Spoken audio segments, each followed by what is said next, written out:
Bigfoot. Bigfoot. Bigfoot. Bigfoot. It could be a bison, it could be a bear, and it definitely could be Bigfoot. Bigfoot has become relevant in popular culture and is the subject of film, television, advertising, music, literature, and more. Why is this creature gaining so much popularity? According to Life Science, there have been over 10,000 reported Bigfoot sightings in the continental United States. Meet James Bobo Fay, a leading figure in Bigfoot research and cryptozoology. Renowned for his presence and unwavering dedication, Bobo has spent decades on the quest to find evidence of this elusive creature. His passion and expertise have made him a standout personality on the hit television series Finding Bigfoot. He played a pivotal role in the show's success, captivating audiences worldwide. His work on Finding Bigfoot has taken him to the remote corners of the world, where he has experienced some of the most compelling and unforgettable encounters in the search for Bigfoot. I have some serious questions and disagreements to discuss. Could Bigfoot just be a demonic deception? Why are so many people claiming to see this creature? I'm eager to understand what keeps Bobo so convinced. In this interview, we'll dive into his most memorable experiences, examine the evidence he's uncovered, and explore his thoughts on the elusive creature. You are a squatchologist. You are very serious about this. Yeah. You believe Bigfoot exists. Beliefs for stuff you can't see, I know they exist. What sparked your interest in Bigfoot? Where did it all start? I saw the PG film on TV, and it was like they had those. It was right around when they had the Planet of the Apes movies on TV, also at the same time. And I just remember looking at that, like looking at the Planet of the Apes, knew that was not real. And then I remember looking at the Bigfoot footage, the PG film, going like, that looks real. Like that looks like a real thing, and it just got my mind going, you know. And so I think I was 5. Yeah, I was in kindergarten, and I got really into it. Just looked up everything I could on it. What I find is kind of interesting is there was a guy named Bob Hieronimus that claims he was the guy in the suit. So he's claiming he was the guy that walked in that Bigfoot suit. What are your thoughts on that? He's full of it. He may have had something to do with Roger on something. Like he was kind of like a dorky dude that, like, because Roger and Bob were like the two. Like Bob was like the coolest guy in the valley, you know, Yakima Valley. Everyone loves Bob. Like he was a stud. You know, he was a championship boxer, rodeo star, expert tracker hunter. You know, and just a good dude.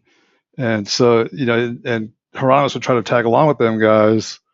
And he might have done something with Roger, like doing like because Roger did have a suit. Roger did have a suit for his movie for like B-roll stuff, but it was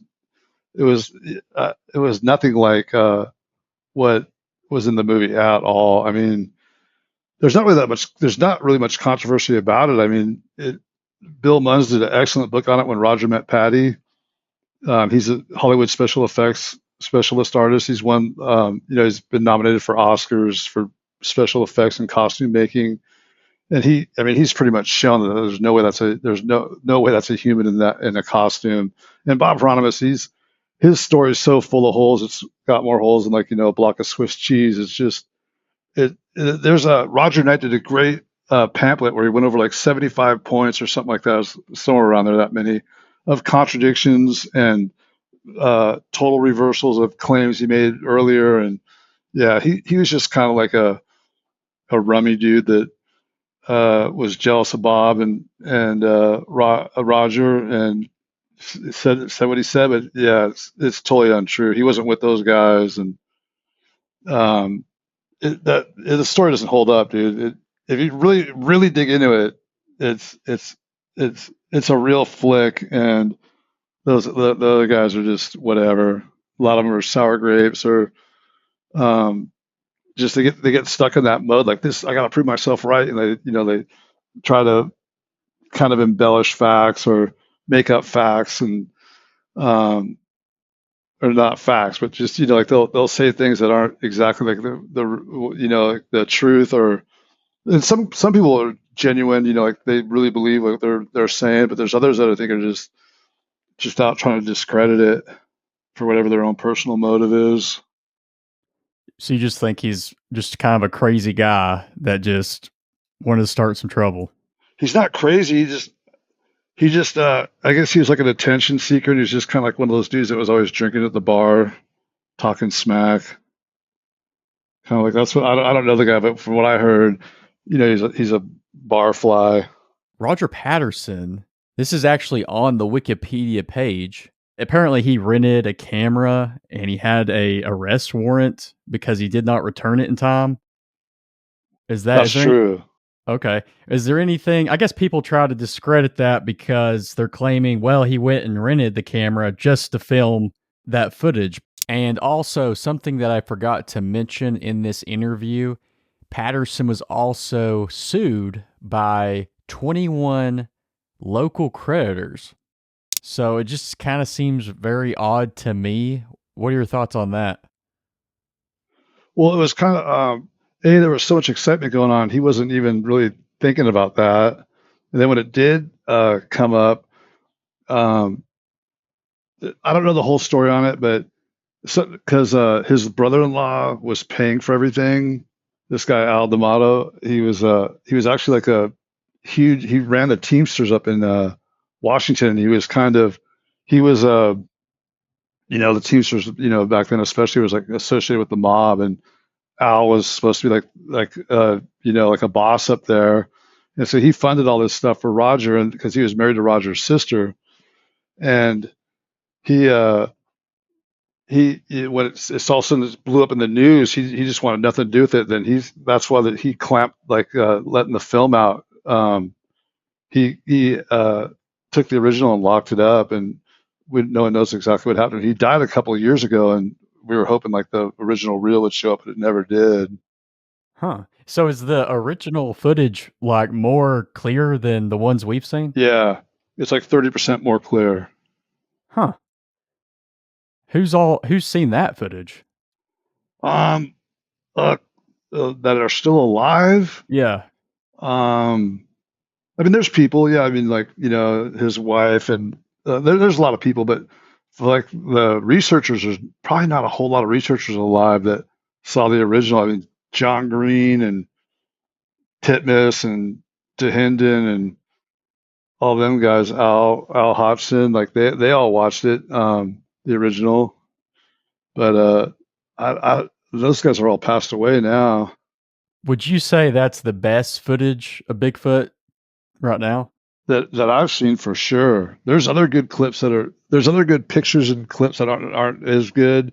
I've heard tales about other ones.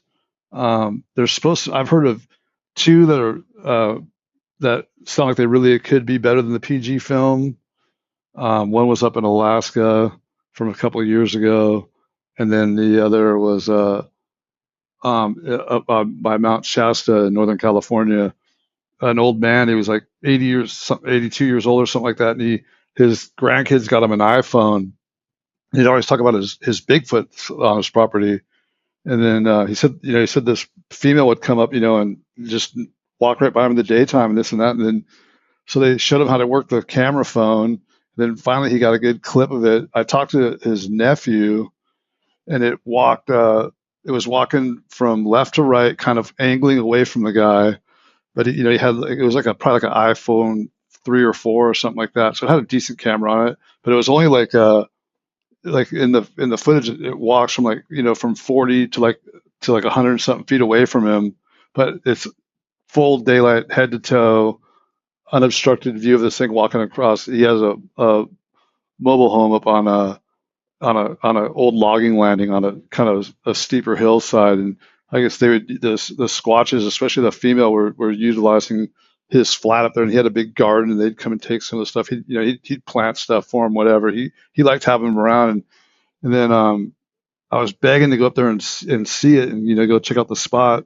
And at first I got a yes, and then I got a no. He said, "No, I don't want people coming up here. I love my privacy, and these Bigfoots are my friends. I don't want anything happening to them, and I I don't want people coming around my place. And so I never got to go see it. So yeah, that sucked. And then I know a buddy of mine he had 6 photos from the same game camera of a big, like 7.5 to 8 foot tall, big male, broad shoulders, huge chest. Just the classic like cartoon drawing, like looks so buff that it looks like a cartoon.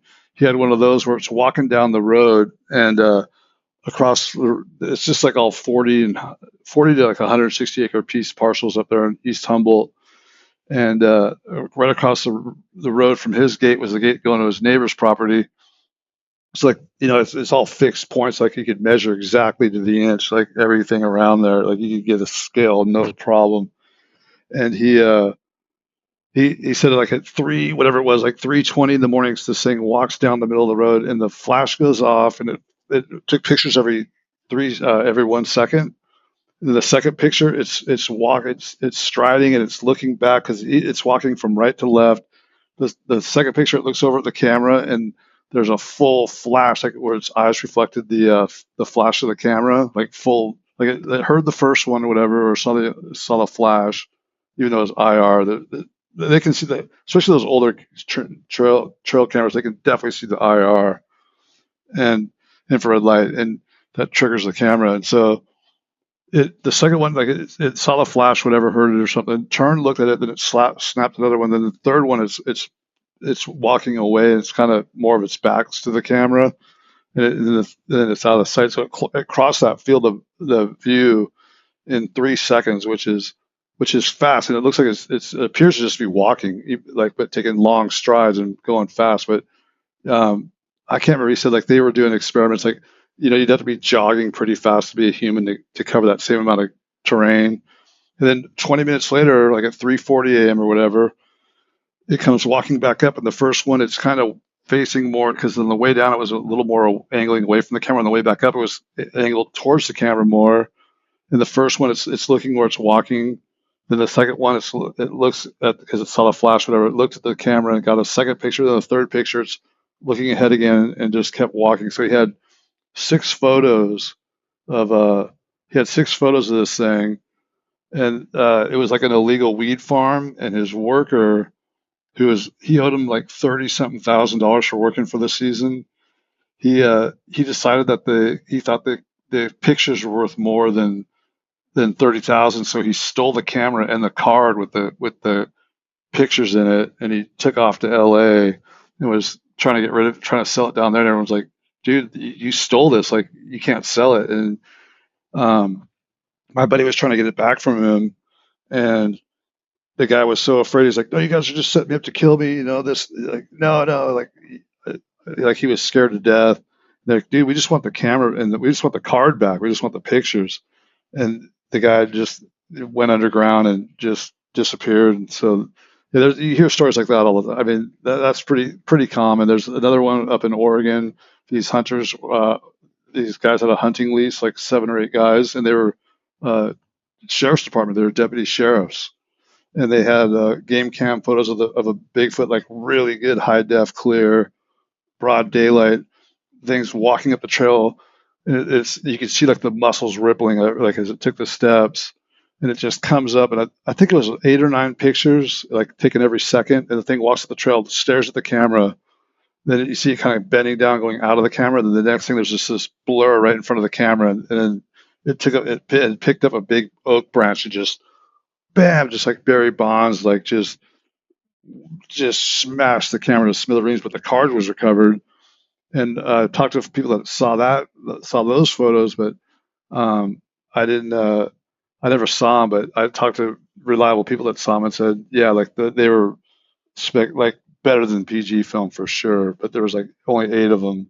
You would still say the best compelling evidence is the Patterson Gimlin film? For visual, the best evidence would be the footprint cast, like the foot morphology and the consistency of the foot, and things that like Dr. Grover Krantz in his book Sasquatch Prints.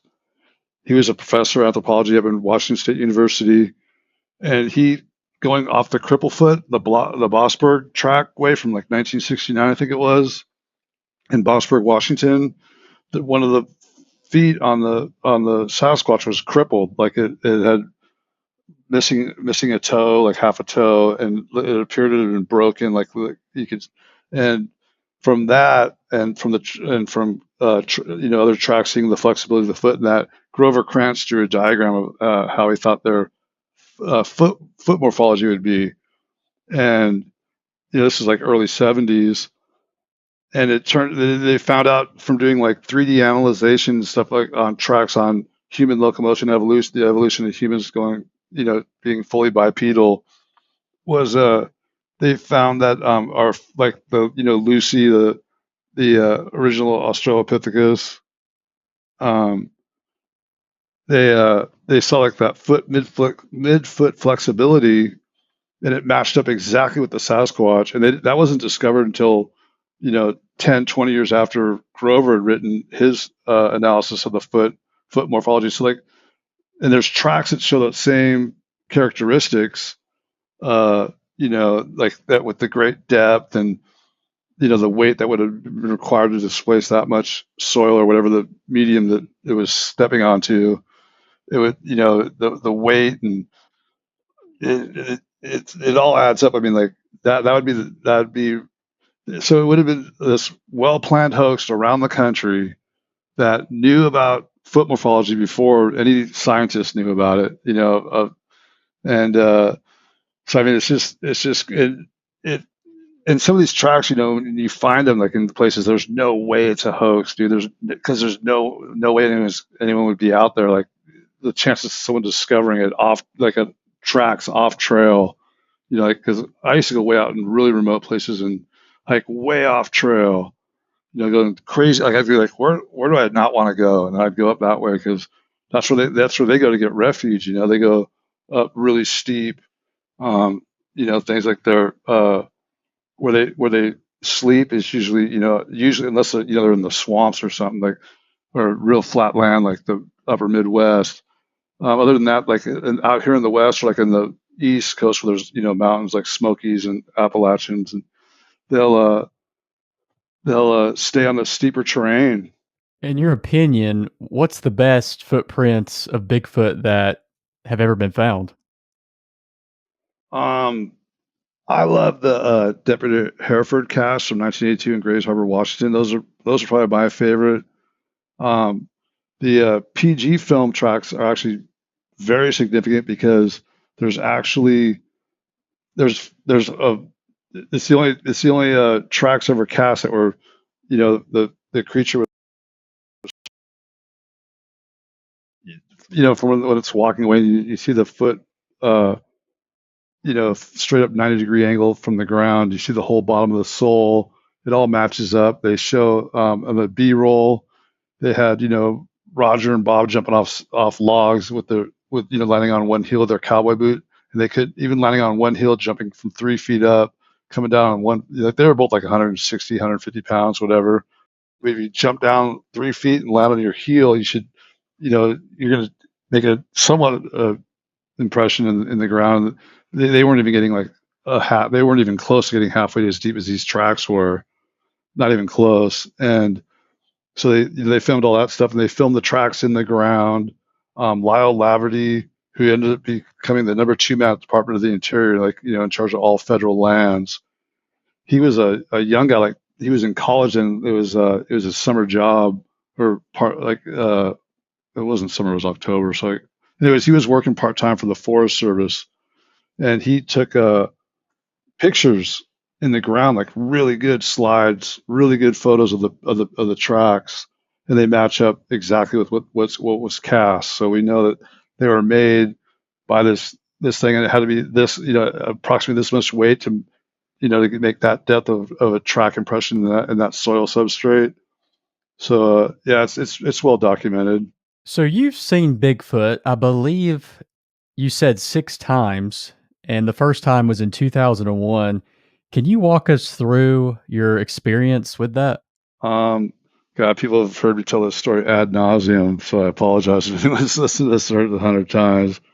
But yeah, so there's this guy, John Freitas. He was a DA investigator up in Del Norte County, which is on the border of Oregon. Then I'm in Humboldt County, one county below him.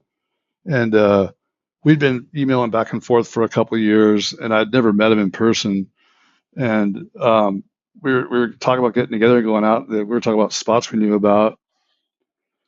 And I get a call one day from, and he goes, "Hey," and this is when cell phones were just new up where we were at. Like they were this super shoddy service. This was 2001.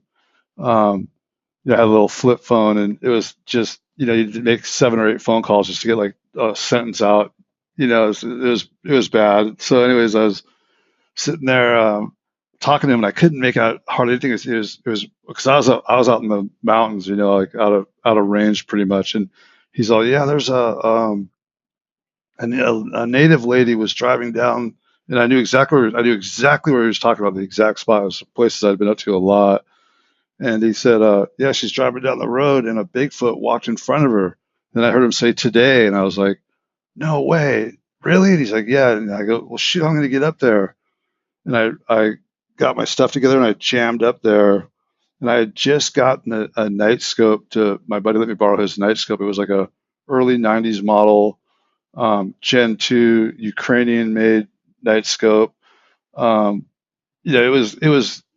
It wasn't very good technology even for like 2001. So I mean, it was old. Like nowadays, it'd just be, you wouldn't even use it. It's so poor. But at the time, it was awesome because it was the only thing it was the best thing I ever used. So I took that and I jammed up there where that place was, and I went up on the hill, and it's a little coastal mountain.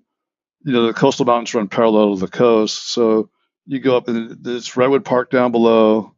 And I went up the Bald Hills, and I went down Johnson Road where the fire station is. And I went down 2.5 miles where he told me it was.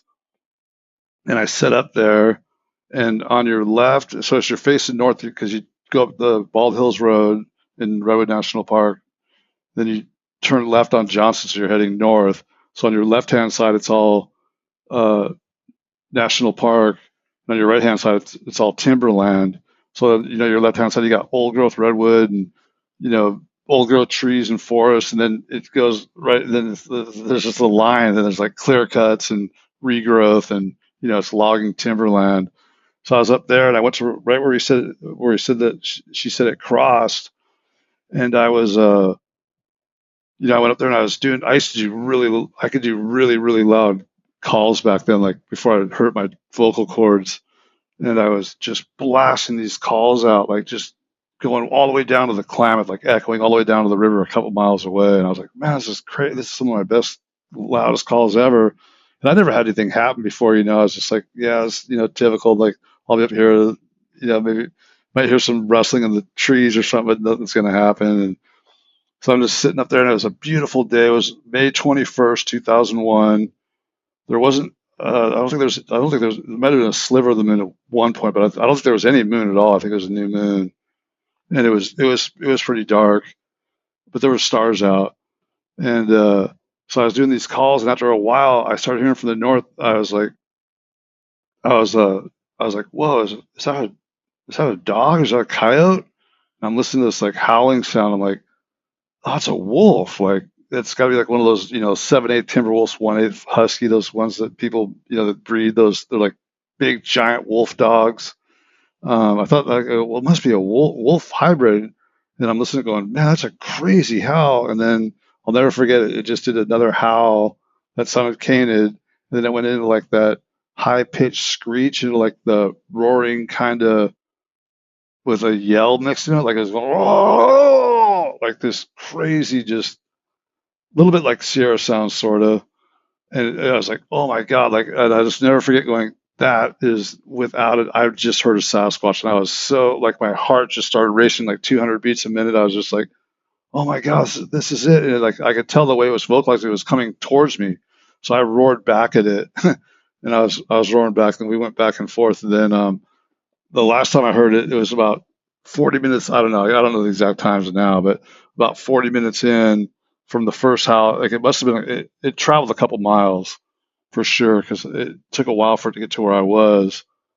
And it came, and I heard one, and and it, sounded like maybe a quarter, half mile away, like half mile away, and then just nothing, silence. And then all of a sudden there was just this like crack, like a branch torn down and a roar scream from my 9 o'clock. I was facing due east. I was in this little meadow, like a crescent shaped, half, moon shaped meadow.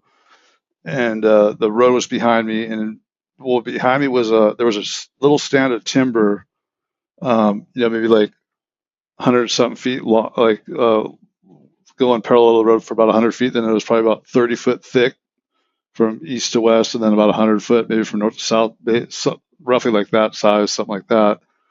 So I was sitting, I had my chair tucked back into the tree line a little bit. I was pushed back into it was like a pine and fir kind of, evergreens.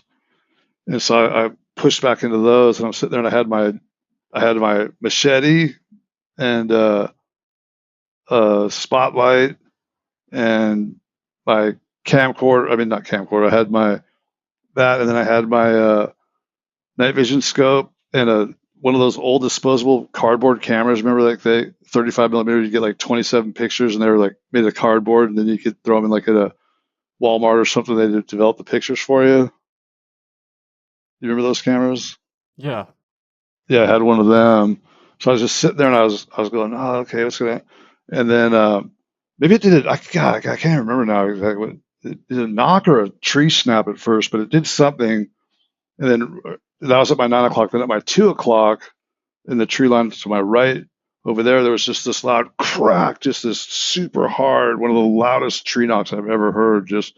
This was no mouth pop. It was like wood on wood, just crack, like so loud. I was like, oh my God, there's two of them. And I was like, no way. And then they marched like sentries, like they'd meet, like they'd time it perfectly so that they were exactly in front of me when they came together. And they'd split back and march back around, so they were kind of like doing like a back and forth, like going away from each other. Like they'd go like one would go to my right, one the other would go to my left, and then they'd come back. The big one was always on my left, and then they'd come back when they got right in front of me. They'd scream and yell and shake trees and break branches, and I mean they were going off, dude. It was crazy. Like these trees were big, thick, like oak trees, and some maples in there and stuff, but like hardwoods, and they're just like 40, 60 feet, so whatever they were, they were big, like, at least 30.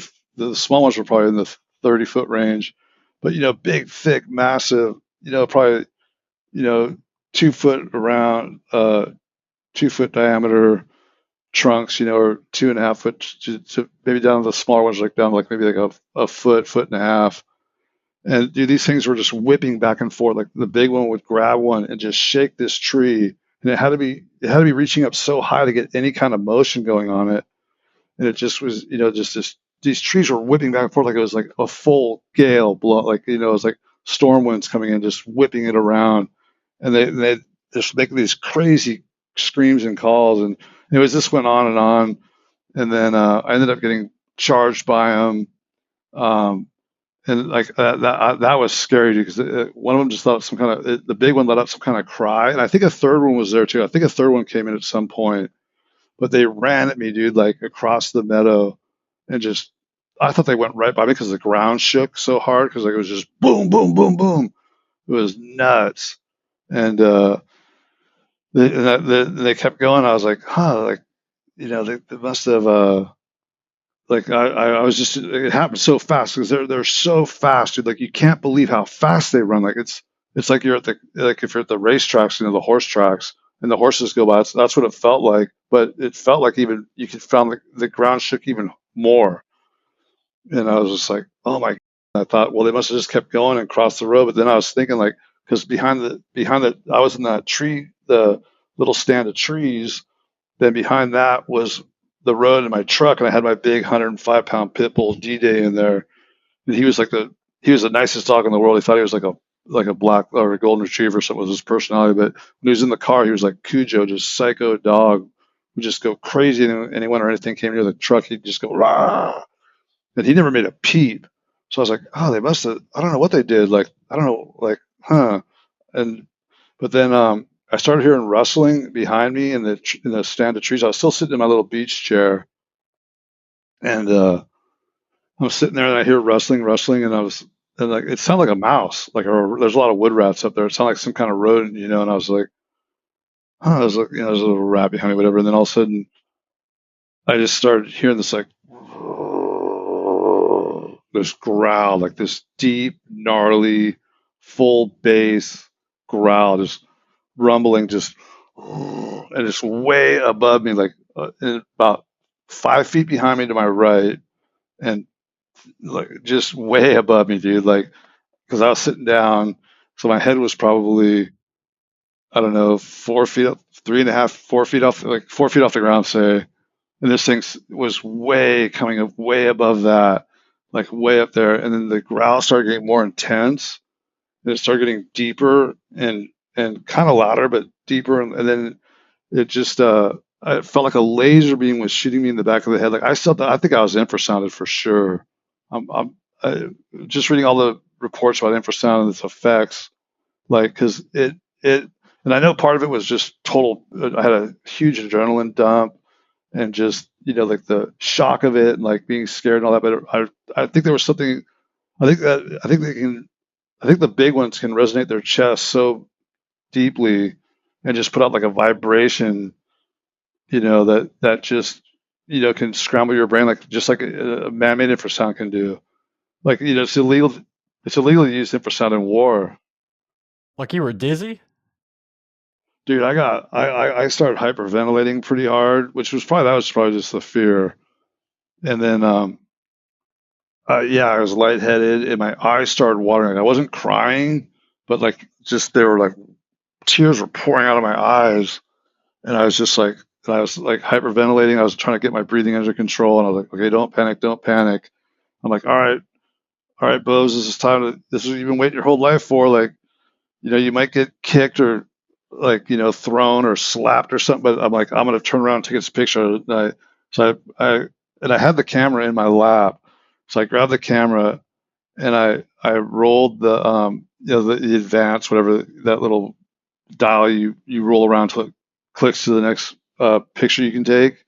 So I did that, and I was just telling myself, and I flicked on the little switch for the flash, and I just flipped, and I was like, okay, Bose, you gotta nut up, turn around, and snap its picture, and whatever happens, but you're gonna have that photo.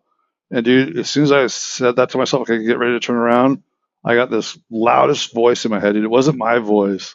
It was a voice I'd never heard before, but it was a deep, menacing, very menacing tone voice in my head. Like, it wasn't like someone said something outside. It was like in my head.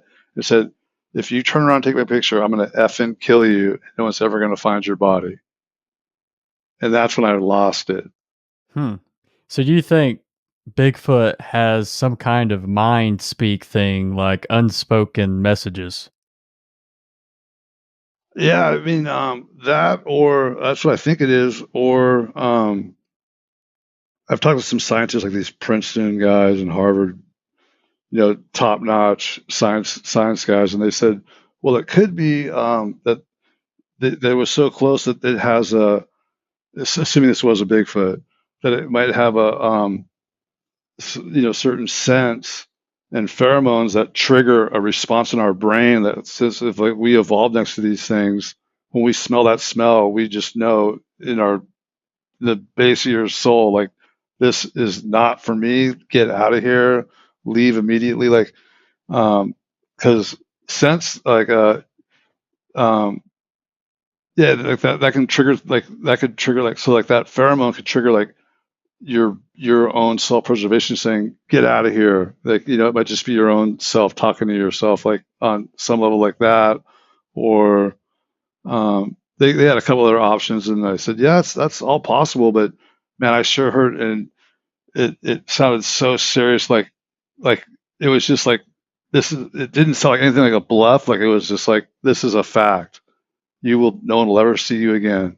And I was like just saying, like, I was just going like, sorry, I'm out of here. Like, I was like trying to apologize and get out of there. And I couldn't even see halfway straight. Like, I was hyperventilating. I had water pouring out of my eyes, and I just left everything there. I grabbed the night vision, and then dropped because I got the impression like drop the camera. I dropped the camera, and then I grabbed the night vision and didn't touch the machete because I knew that was worthless and I might just piss it off. So I just ran over to my truck, got in my truck, and took off. And then 5 nights later, I came back 5 nights later. That's when I saw it. Was there any footprints that were left? Oh, here's the crazy part, dude. This is the part where I was totally stumped, and so was other people. So they ran across that meadow. Dude, that meadow, I went back the next day in the daylight and looked around. That was one of the scariest things in my life, dude, was going back there the next day. But it was daylight. But when I stayed there after dark, and I stayed till dark. I stayed till like 1 a.m, and just, like, but it was dead quiet. There was no vibe. There was nothing. It was just dead. But anyways, so there was gopher mounds. This field was infested with, this little meadow was infested with gophers, like infested. Like you could, like when I walked around throughout there were like gopher mounds. There wasn't even more than a foot between, and some of them like were like there was nowhere to step in between them at all. So this thing ran as fast as a horse or faster, all two or three of them across the meadow, like bluff charging me.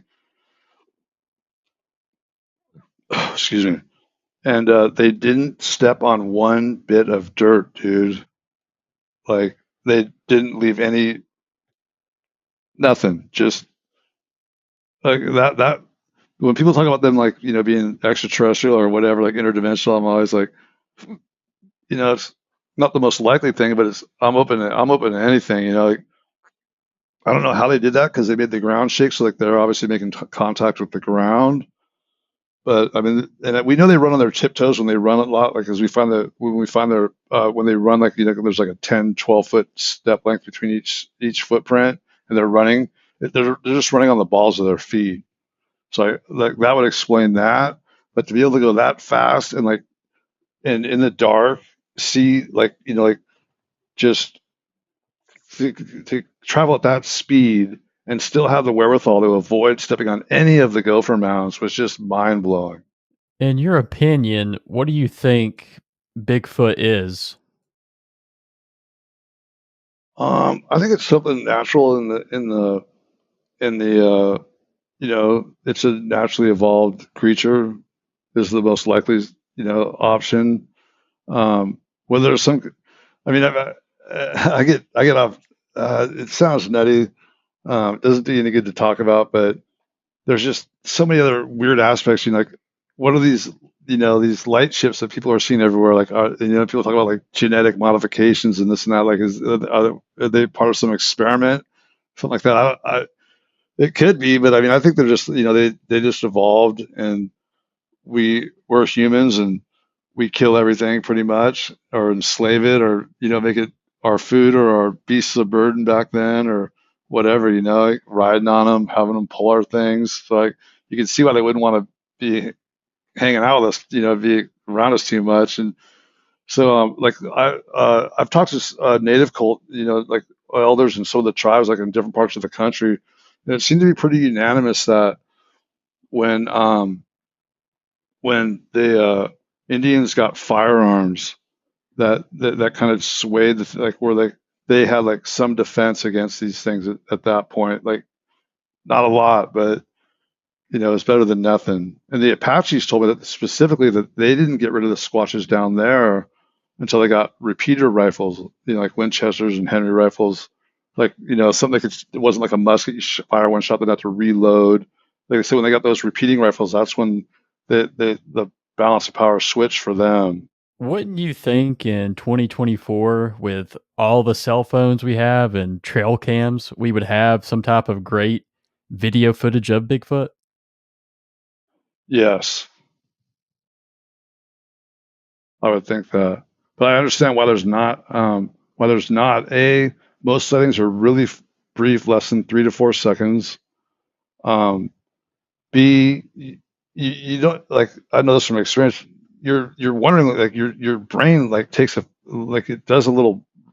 It goes through like the Rolodex, like real like this is like light speed. It's like bear, deer, moose, elk, whatever, Wolverine, like any possible animal out in the woods is like going through your mind, or like, what am I looking at? And then by the time you look at it, you go, oh my, it's a Bigfoot. Like, you're just so in shock, and then they're gone. Hmm. Why do you think that's the case? I mean, they know to avoid us. Like, they avoid us, for the most part. They avoid us as much as they can for the most part. But um, why do I think there's no good photos really circulating? Well, yeah, like Is that the they're hard to get on camera. Apparently, oh, and then they and then camera phones suck. Camera phones suck for anything like not close up. You know what I mean? Um, like, especially because they almost are, they're so rarely do they expose themselves, like they're almost always in some kind of brush cover or trees. They always like to keep, they love to keep things between you and them, like some kind of barrier.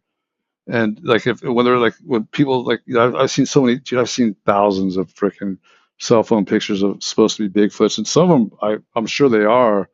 But you just, because the human eye, like, we focus on what we want to see. Like, we'll focus, like, it's like you don't even think about it. Just, but to get a camera, like, to zoom in past like the leaves in the foreground and then focus on a shadow in the darkness behind there, like, that's like professional photography kind of skill stuff, you know? so you would say there's no possibility that Bigfoot is not real. Oh, there's no. That's like kindergarten stuff. There's no question they're real. The question is, what are they? The phenomena is real. Absolutely, yeah. There's something out there. Yeah, it's not if they're there. It's what are they? That's the question. So how would you respond to skeptics that doubt the existence of Bigfoot? Um, there there's so much there to go through. Like, yeah, I don't even really care that much anymore. I used to be like a full Orthodox evangelical, just like proselyte, just giving people sermons on it nonstop. And now I just like whatever, like, like, if you're interested in it, there's tons of information on it. There's some great books, like there's a couple good documentaries. I think what I'm going to be telling people coming up soon will be watch Legend Meets Science 2, Doug Hychick's project. The one he came out with like 20 years ago, Sasquatch Legend Meets Science. It was on Discovery, like a 2-hour special. That's still probably the best documentary ever made on Bigfoot, and it's 20 years old. And he's making a new one right now with like the latest stuff on DNA and hair morphology analysis. The sebum oil is excreted, that their skin secretes that uh, leaves like the weird film on that smells like it's stinky and it sticks on stuff.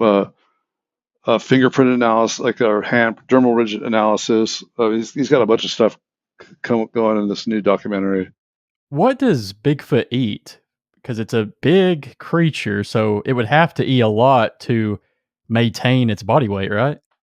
Yeah, but I mean, there's nothing out there that can feed themselves as well as a Sasquatch. I mean, there's we've taken hundreds of reports of them running down deer and elk, even like horses.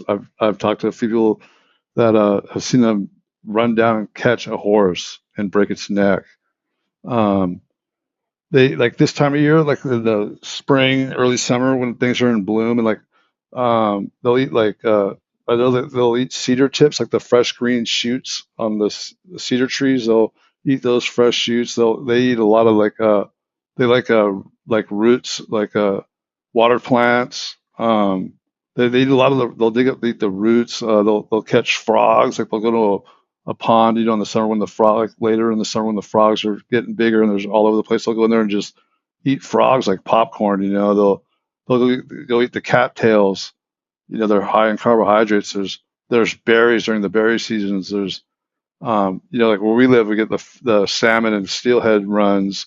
So you got these, you know 20, 30, 40, 50 pound salmon coming up, like thousands of them coming up these creeks and stuff. They can go feast on those. And like, then during the calving season with the elk and the elk calves, like they'll fully lurk the elk calving grounds and grab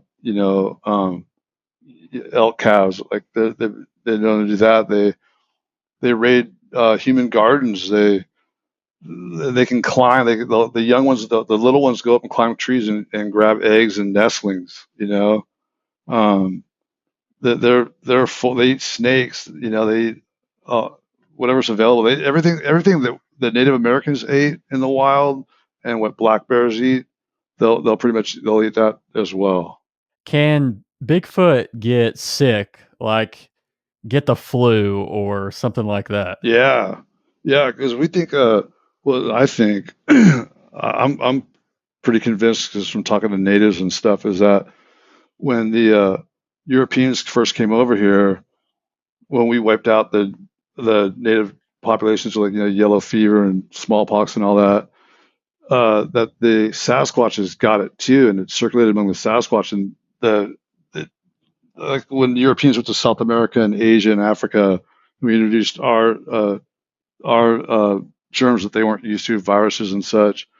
That the all the primate populations, not just the Homo sapiens, but like the chimps, the gorillas, like other monkeys, more the ones that came around like not so much gorillas, they don't really come around humans, but like especially monkeys, the monkeys that would come around the humans, they would catch some of these diseases and they'd get wiped out as well. So I think that the Sasquatches, got decimated just like the natives did with the introduction of new germs, and that their populations have rebounded.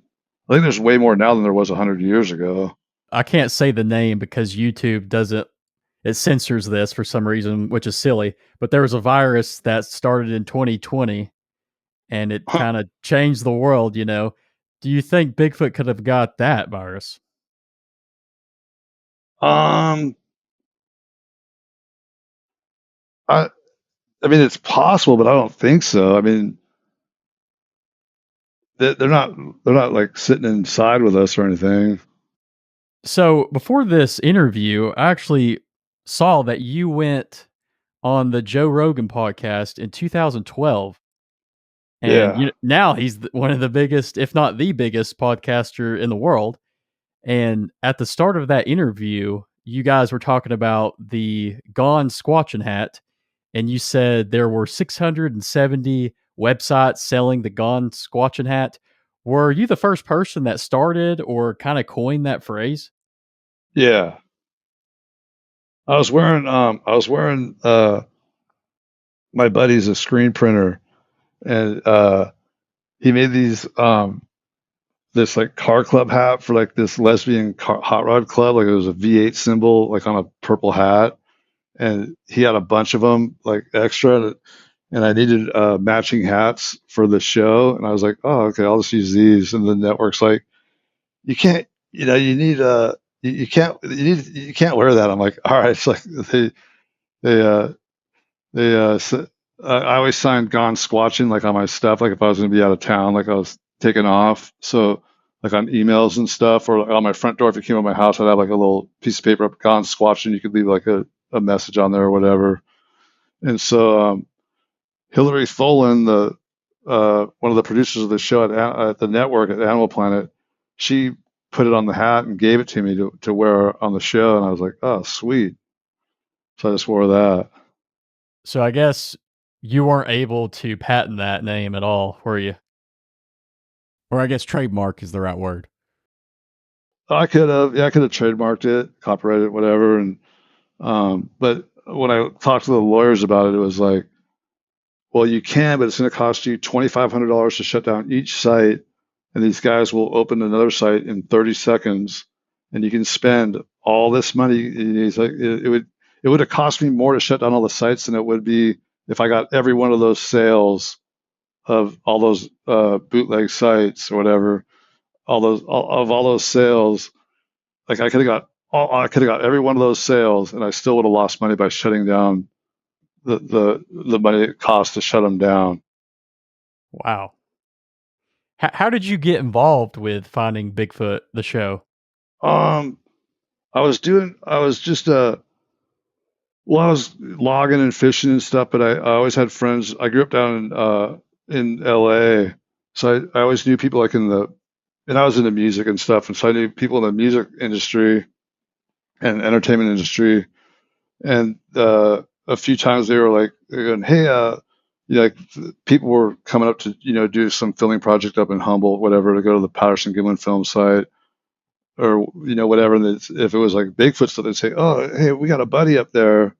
So it started out like that, and then I just did some, I was just doing like one-off stuff. Like there'd be a film crew coming, they'd get a hold of me, and we'd work something out where I'd take them out or show them where to go, and then they'd be like, they just be like, dude, you should be in front of the camera, and I was like, and I wasn't trying to be on TV. The reason I wanted to do the show was to get really good thermal equipment and get like top-notch equipment and like have like access to scientists that can test things, for see if we can whatever samples we can get and this and that. And so I had a good friend of mine, this girl, another Renee, and she was working with Bob Saget doing his show Strange Days, and then I was hanging out with her, and then so I was hanging out with them, and then she said she was talking to Bob, and she goes, yeah, my buddy's going on a Bigfoot hunt, next week, and he's like, what? And so then I talked to Saget, and he's like, yeah, he's all, oh, we want to do that, we want to do that. And I was like, right on, cool. So I set up one for it's on YouTube, I think, yeah, Strange Days with Bob Saget. I took him up to Washington, and it was supposed to be just me because they only wanted me to go, but at that point I was already partnered up with Cliff. This was in 2009. So I was driving all over the West Coast with Cliff, going on like 10-week Squatch missions and stuff. And so I said, "Oh, I got to bring my buddy Cliff." And there, because I brought him up with me when I did the Monster Quest too. When we did the Klamath River one for the Creek Devil. Yeah, I was like, because they always want as few people on camera as possible. Like they don't want to deal with the extra microphone, the extra editing. It's just it's harder to set up the shots. Like they just want one person, and it's easier for the audience to follow. But I was like, no way, me and Cliff are amigos, like compadres. We gotta, because I knew how valuable Cliff was, and so yeah, I got a call. So I did the Saget show, then I brought all my friends, dude, like 70 people in Washington. I invited all my friends out, like to come out with us, and so we went out and filmed the episode. And then when that hit, like that show flopped, but that episode did killer. Like it was by far like their highest rated one. So like Saget, his little production company, and Tijuana Productions was the main player, like the main production company. And so they both offered me, they wanted to do deals. And then Doug did Monster Quest. Doug Hychik, he's doing Legend Meets Science now. He was also like in charge of all the technical stuff for Les Stroud's Bigfoot stuff, like all the cameras, gear, and surveillance stuff. Yeah, and he did Monster Quest, of course, with History Channel. So Monster Quest had just ended, so he pitched a show for me to host, and I think who else? Oh, MTV2 was offering, like, talking to me about stuff, and Country Music Channel or CMT's Country Music Television, like they were interested in doing something. But then I got a call from Bart Cutino, a good buddy of mine. He said, "Hey, you're going to get a call from these guys at Discovery." And Moneymaker had something going with HBO actually. There was like other irons in the fire. Like Moneymaker had a development thing going with HBO, and then we get a call from I get a call from Discovery Networks from their whatever, I forget what they call it, personnel department, whatever, the talent acquisition, and they were just like, yeah, we're gonna put together this new show. We need Bigfooters. I was like, sweet, and I gave Moneymaker's number. They already yes, I gave Matt's number, and I guess they already had Cliff's number, and then so Matt Moneymaker brought us all together down in this guy Wally Hersom. He was like our benefactor. He bought us all our equipment back then, like paid for us, fuel. He'd buy us gas cars to go driving around in the mountains and stuff. And he was a cool, great guy, good friend. And so Wally paid for us all to fly down. He flew 10 of us down to Orange County, and they were stoked on it. Cliff couldn't go. He was teaching, but they wanted Bart. He was like this. He's one of my best bros. Like we still go out. I go out with him more than anyone still. And they wanted Bart because he's like a good looking guy, younger guy, and he was all buff, and so he was kind of like the man meat. And then Matt and then me, and they wanted a woman. They were going to get this woman named Pam Porter, but she ended up getting really sick and passing away like pretty rapidly. And so they were trying to find a woman that could fit, that could be the skeptic. So that's how they ended up getting Renee eventually. Yeah, and so they picked Bart, and then he didn't want to do it because he had young Chit. He just had two newborns that were both profoundly deaf. So like he was dealing with that. He didn't want to leave his wife alone with that whole thing. And he started his own business, and he was building another life like that. And then so they like this other guy, Mel Scahan. Mel's a Yakima native Indian. He's awesome. He was in their forestry department for like 20 years. He's one of the guys designated to hunt for the elders for the tribe, like go out and get elk and deer meat for him. And he's one of those guys on the Columbia River you see with the old school dip, like the Indians that's selling those wooden planks with the waterfalls and those big dip nets and scoop them up. Like he's full outdoors, like knows his stuff like no one's business. Great guys. They liked Mel also because they liked the idea of having a Native American, but he was busy. He was a single parent, and he had his career going with the tribe, working for the Yakima tribe, and so he passed. And then they interviewed Cliff again, and I told him, I said, dude, I'm not doing anything without Cliff, no matter what. But at that point, they liked him the best, anyways.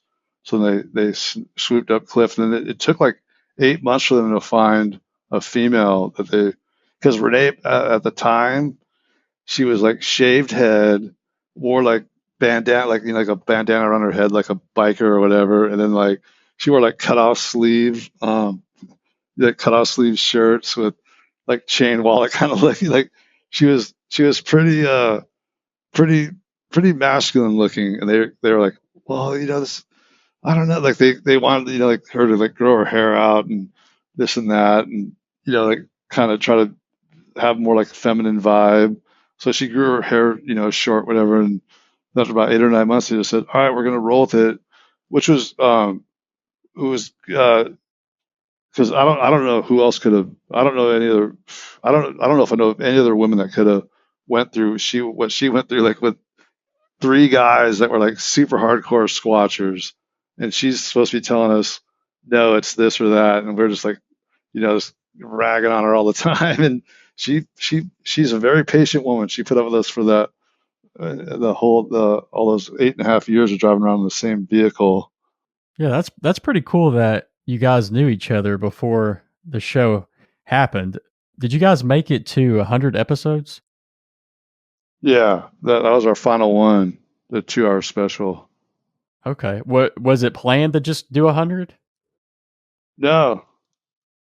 I think when there was 99, they were well, see, because the 100 episode thing used to be a big deal because you needed 100 episodes to get into syndication, and syndications where you raked in all those residuals, like where you'd make tons of money that way.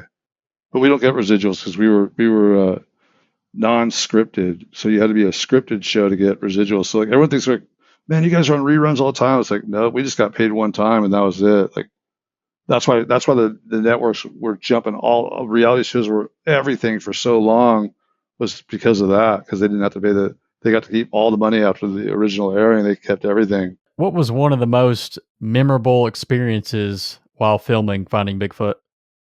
God, people ask that. There were so many. I mean, there was like the moneymaker factor. Like moneymaker was nonstop. Like there was always like some commotion or chaos or just funny things going on with Matt. Like so there's a whole separate there's the moneymaker category that was just was highly entertaining, and then there was more like, I guess there's memorable like like being stalked by a tiger in Sumatra. That was pretty. I mean, there's all kinds of stuff. I mean, riding with Bob Gimlin into Bluff Creek on horseback. Just riding down there with Bob. Like going to the PG film site. That was insane. Flying in helicopters in the Himalayas. Going to the Ping Boche Monastery where that Yeti hand and scalp were at originally up in Nepal. Hiking the Ho Chi Minh Trail at night. Like looking for the Vietnamese wild man. China was pretty mind blowing. There was a lot of stuff. Is there anything you did on the show that you didn't like doing? Yeah, have a film crew with you when you're getting close to a Sasquatch. That sucked. Yeah, the bad parts were we had crazy hours. Like sometimes we'd work, like when we were filming it, like the night stuff, we'd film till daylight basically. Like we'd try to be done back in the hotel by the time the sun was up. Then like the next day you might have to be up at like 8 or 9 to go shoot something else. Like you got pretty screwed up. Your sleep schedule was all whacked out. We'd fly across country back and forth, through, jumping jet lag, and I mean, it's all golden problems. But what else was there? The bad parts. Yeah, there wasn't Was not a there whole any lot. like major disagreements between Oh anybody? yeah. Oh, I was gonna kill Moneymaker for like a couple years, the first part of the show, because he was just a whack job. Like he was just no other way to say it. He was just a total dick. Like everyone hated him on the crew and the cast. Like everyone hated him because he got so worked up. He's a smart guy. He really is genius level on a lot of ways. He's a really smart dude, but he had a big ego, huge ego, and then he put all the pressure on himself because he was trying to brand it as the BFRO show. It was really just like four individuals, but anyways, so he tried to like make himself like the boss of everything. Like as soon as the camera turned on, like he switched. It was like this dude like that we didn't know all of a sudden was there going like, I'm important. Everything I say, and I'm gonna talk all the time, and I'm gonna like act like I'm bossing people around. It was just like, dude, what are you talking about? Like, beat it. You're not the boss.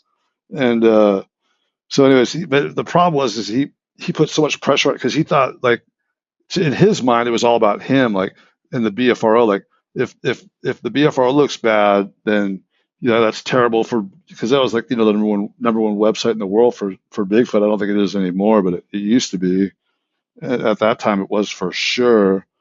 And so he just thought like everything was reflecting on him. Like he thought everyone was like if we failed like in the mid, like if we didn't achieve the goal or whatever, that it was all on him. So he put all this pressure on himself, like, and he was just going crazy from just being so under stress.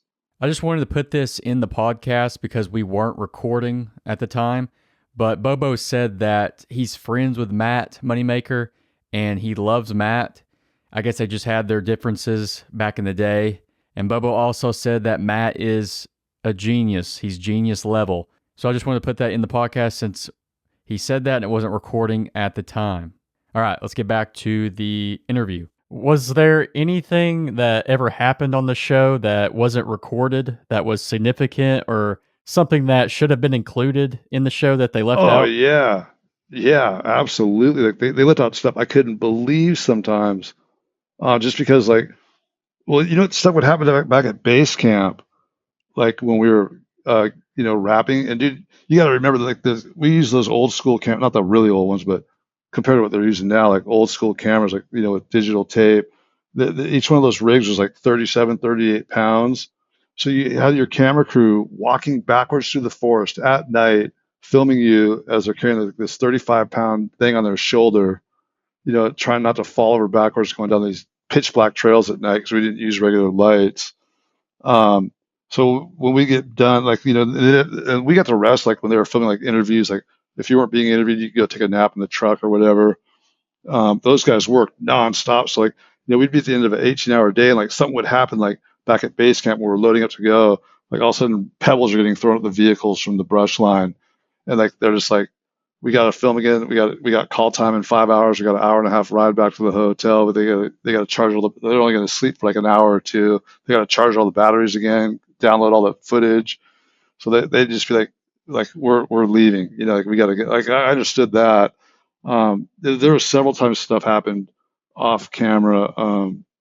Usually had to do with base camp, like things happening at base camp. Yeah, that would be tough. You don't realize, you have batteries that die and you got to recharge them. Oh yeah, dude, it was cold. And see, our production company sucked. They were total penny wise, pound foolish.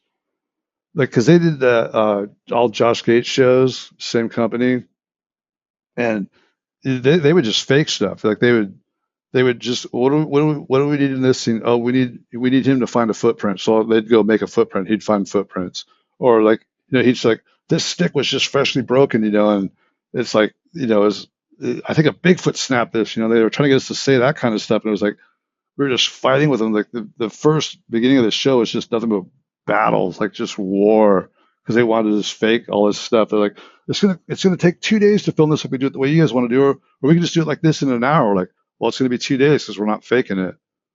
And they just couldn't understand that. They didn't dig that. So there wasn't anything faked on Finding Bigfoot?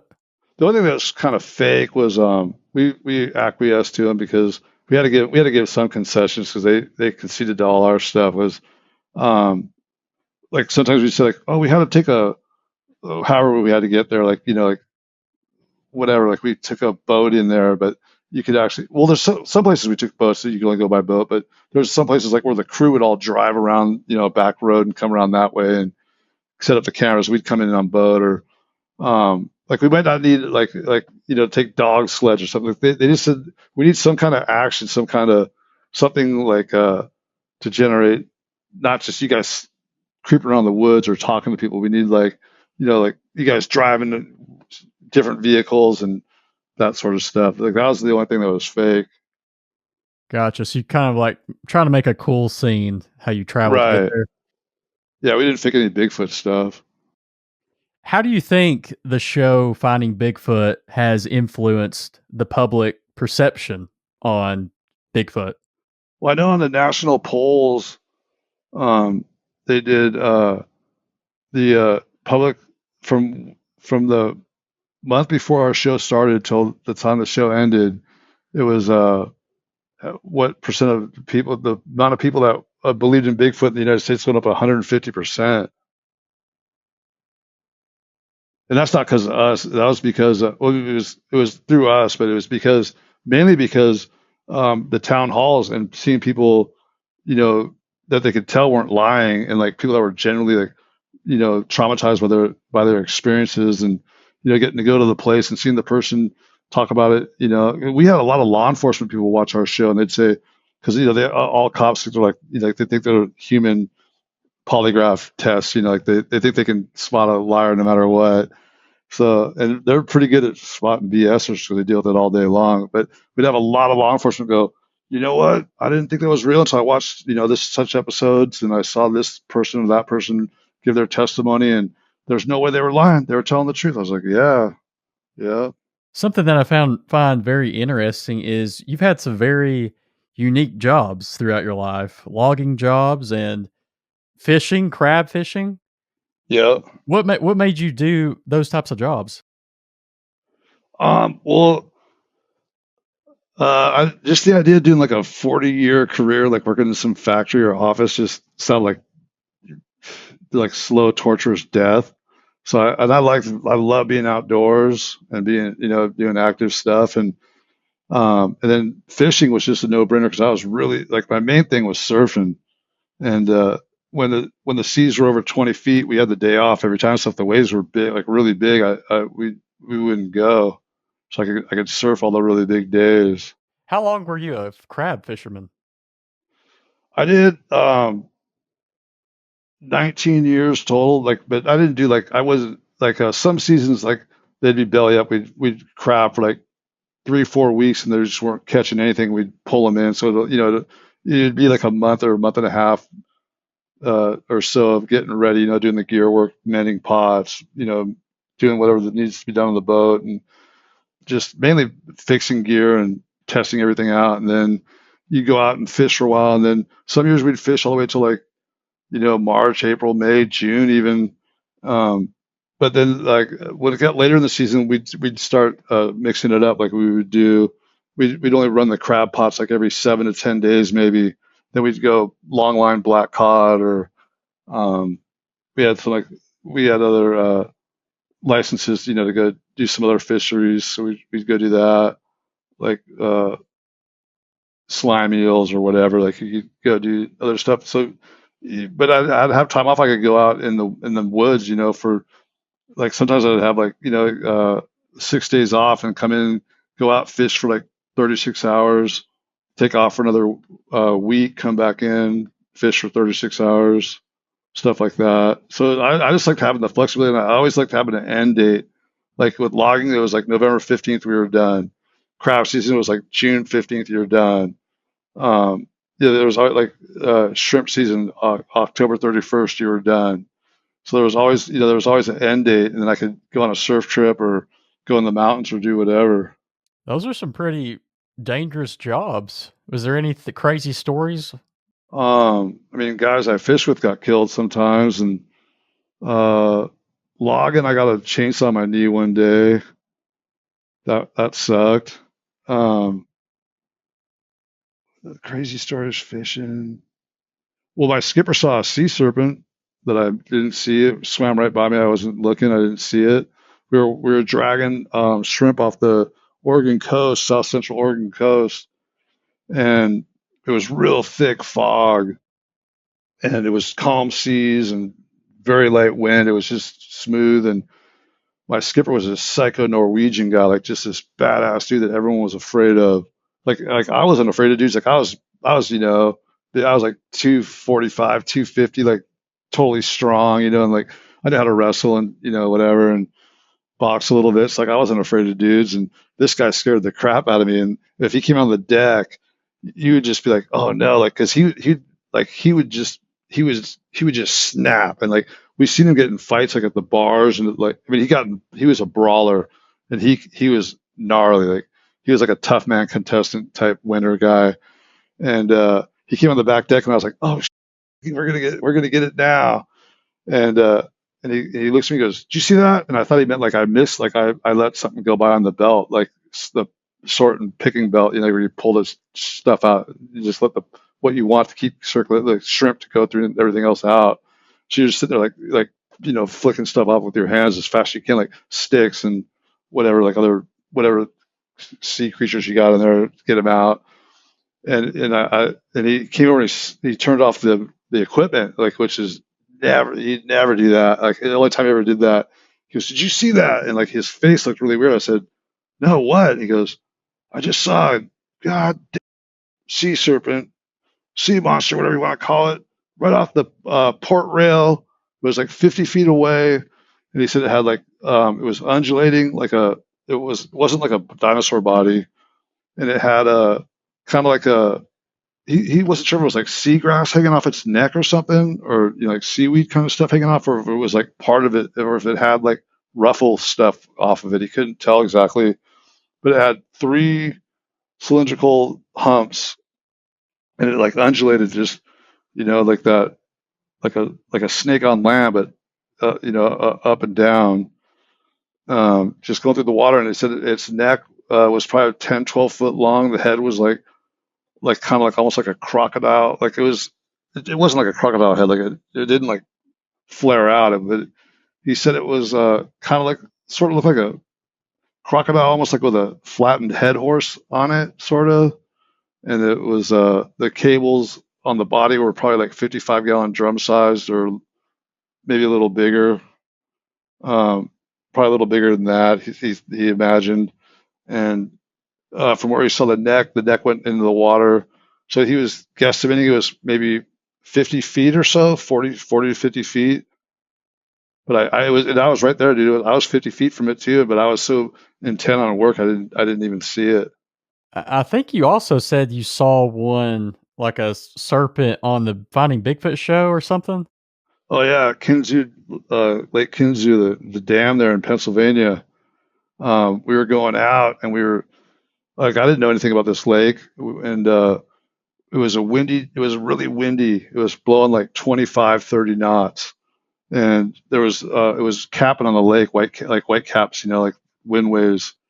And like, dude, I know water, I know waves. I'm an expert at that.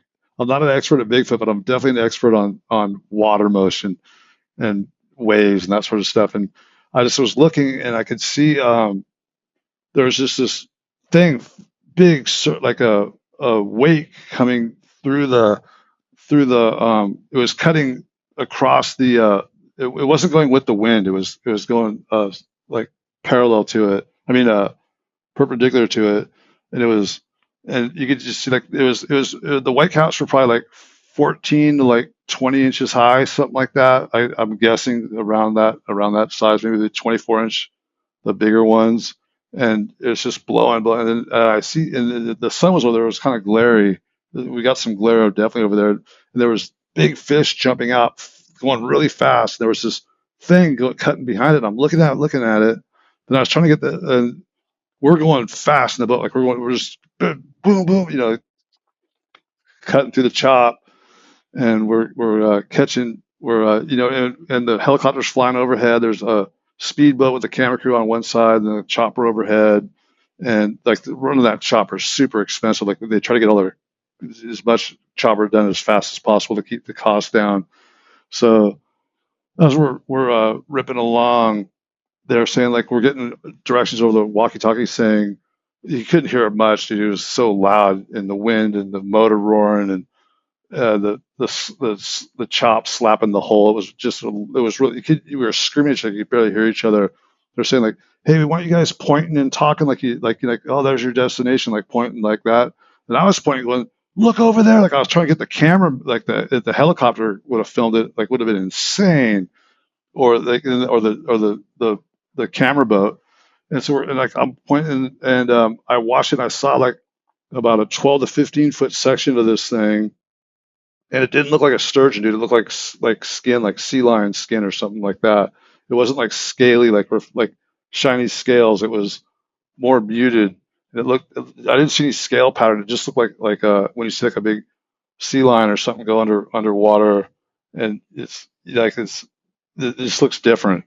But there was some glare, so I didn't get a great look at it. And it was at least a quarter mile away, but it was going fast. And then I started pointing. I finally got those guys to look, and they just saw I think Renee maybe got the best look of those guys, but it was just one part of the body, like maybe a 4 or 5 foot section those guys saw, and then it went under, and then but they saw it turned out there was a lot of carp in that lake. I didn't know that carp could swim super fast and jump. These carp were like flying in front of this thing, and they're big carp, dude, like 2 to 3 foot carp. Like they were big. They were 3-footers for sure.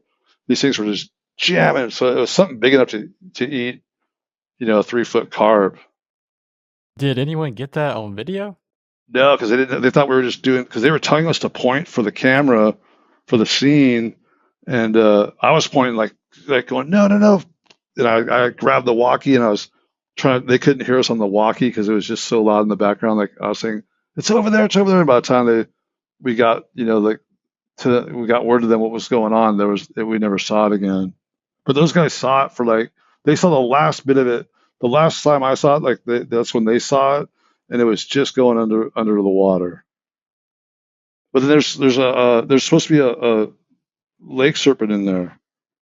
There's all kinds of cryptids. There's Dogman, werewolf, Mothman. Is there any cryptid that you think is just totally fake? Yeah, like Chupacabra. I think there's weird stuff. I don't know.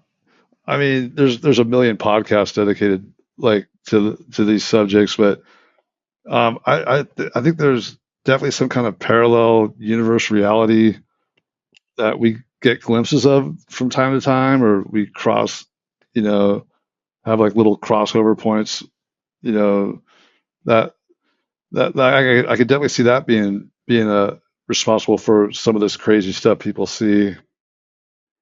Do you think any of this stuff could be demonic? Yeah, I've been getting more into that. I used to think that was like just all, BS. Um, but I'm more and more. I'm kind of wondering about like the whole the uh, UFO phenomena mixed in with like all this kind of stuff. It's and are those really what the ancient texts write about? Like when they talk about the star people or whatever. Like it's like is that what we're seeing now? Are they still like manipulating like DNA experiments or are they is I don't know. There's got to be some kind of grand unification of the weird. I mean, I believe in God, the Christian God, and it does talk about giants in the Bible, but Right. I don't think it's referring to a Bigfoot or Sasquatch. But it is interesting that they claim that they found fossil records of larger people. What are your thoughts on that? Do you believe in God? Yeah, I hate to get into like try to answer that in like a few minutes, but because I don't have a clear thought process on it all, but yeah, I think there's order to the universe. Like I don't know, like I don't exactly buy the any of the like the biblical version. I think it'd be like you know pretty close to like what's going on, but some of the stuff I can't believe like every word of it is like the word of God. I think there's some human influence on the book. Um, but no, I think there's something's up there. But it's like when people say like, well, it's a Christian God. I'm like, yeah, but like for 1,000 years, and I was raised Catholic. Went to Catholic school and stuff. But I mean, for 1,000 years, like if God was so worked up about certain things, like why wasn't he throwing lightning bolts down at priests molesting boys in church, but back in the rectory, or whatever. So I don't think it's like this. I don't see the God up there like, like you know, he seems a little more detached. Like I don't think he's controlling too much. Like like I don't think like, people say like this and this and that. Like oh this is God's will. That's God's will. I'm like no, you just ran into an like that guy's and then you get into that whole thing about like demonic and like evil people, like evil and versus like people that have just been horribly traumatized, and like act out and like they suffer tremendous abuse and now they're doing it as they get older. And is that demons and evil, or is it just random chemical, variations of the brain, like, because then there's people that are raised totally nice and Christian and, God-fearing households that turn, no abuse whatsoever, and they turn into serial killers. It's like how do you explain? There's just so many factors that when you get into the good evil thing. Um, Well, yeah, that just shows us right there that there's evil in the world. I mean, I think you would agree that there's moral truth, right? How to treat people and how to not treat people. absolutely. Yeah, there's got to be. I mean, look around us. Like you said, people do crazy things. They murder people. That I think that's just proof that is a hell and a heaven, and God gives us free will on earth to to do things. Yeah, I mean, all that stuff like original sin and stuff. I'm just kind of like some of that stuff doesn't make sense to me. Like Jesus died on the cross for your sins. Like when I really think about that, I'm like, I don't see how that I don't know. What I part mean, I doesn't think make there sense? was, like you can't like, I don't know, just like how he came down and like, cause the Adam and Eve thing. Well, Um, yeah, here's what's really cool about that. So Jesus, if you believe in the Christian God, which is the triune God, the Trinity, Jesus is actually God. So if you think Right. about it, Jesus is like he's came to earth to relate to us, and he became a human, and then he died for us. That if we put our faith in him, that we could have eternal life in heaven with him. So We it just doesn't have to. make sense to me. Like it just, I studied religious studies in college, and I've been interested my whole life reading. I've read the Quran. Bhagavad Gita, Confucius. I've read a lot of different stuff, and there's good stuff. And all the major religions have some really positive things. There's those universal truths. That are amongst all of them.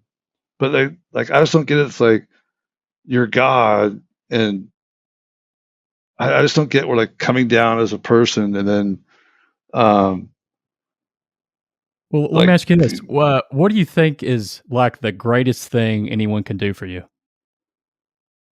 just in general? um, save your life. That's what I'm saying. He died for you. That's pretty crazy. Like, who would actually? He's God. He made the rules. He didn't have to make that rule. Yeah, he didn't have to come and die. He didn't have to Right. do. He didn't have to do anything. No, I like the whole concept of Jesus and the reality of yeah. I mean, if no, I'm not averse to it. There's some things that don't, and I'm not saying I don't believe in that. I'm just saying like some of the stuff just does not make sense to me. Yeah. Like that's the main one is he came down and died for your sins, and I'm like, well, like why then? Like why did he pick that time, this place, and how come we're not seeing like these kind of miracles like where someone could film it like so it's I don't know, it seems like he like God. It seems like the devil makes himself known more evidently than God does.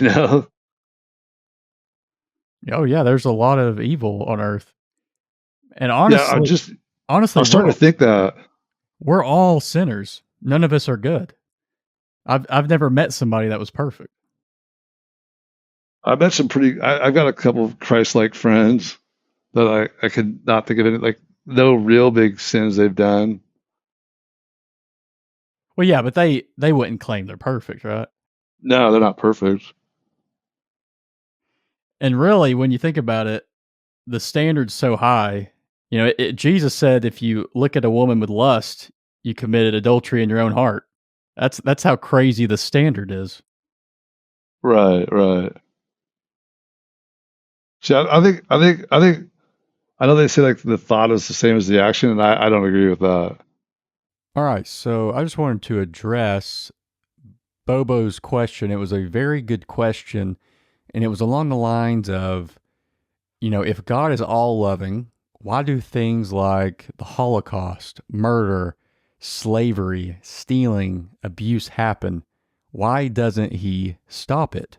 So God came down into this world and suffered, which that is Jesus. Why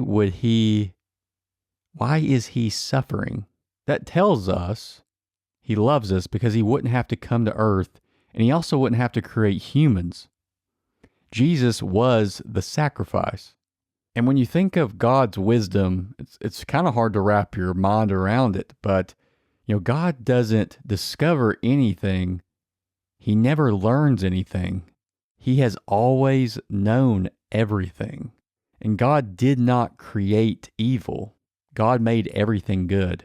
If we go back to Genesis, that is where Adam and Eve were created by God.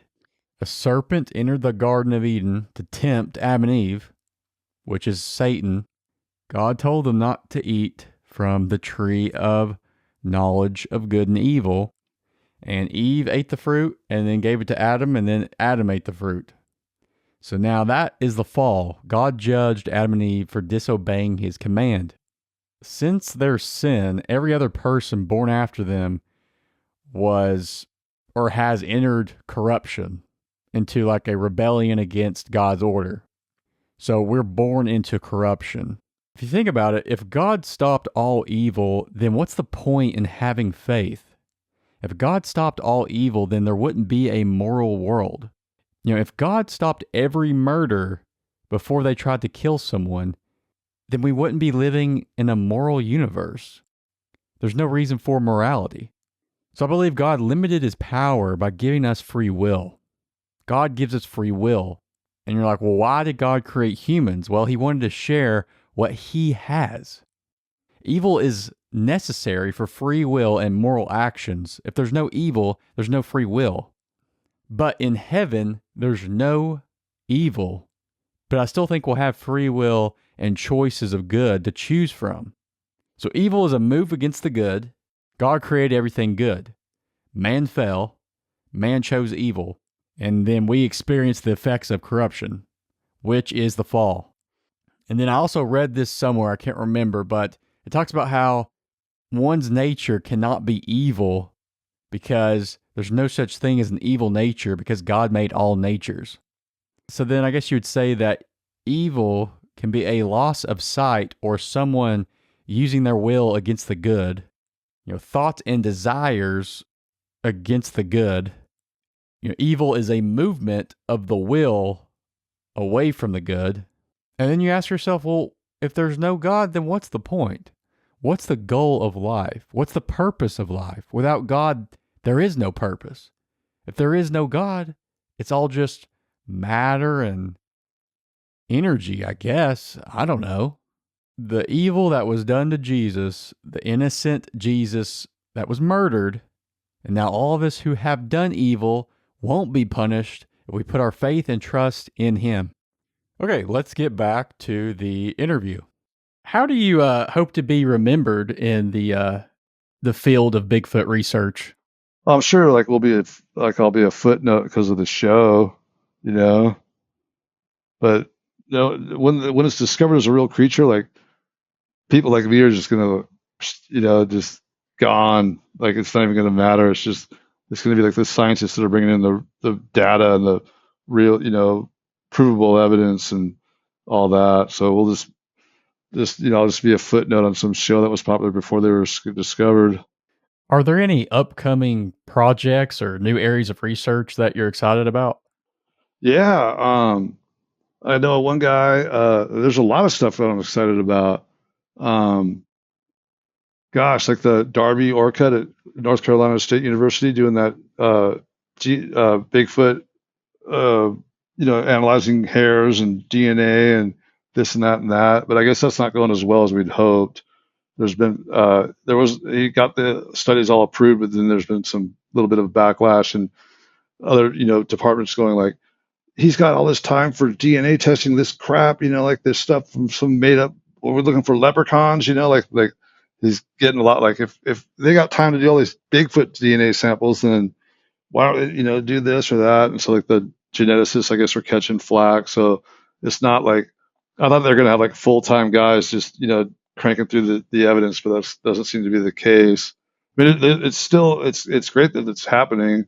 Doug Hychek, what he's got going with his new documentary, that's going to be, I'm stoked for that to come out. And then I just talked to a guy 10 minutes before I talked to you. I'm really stoked on this one.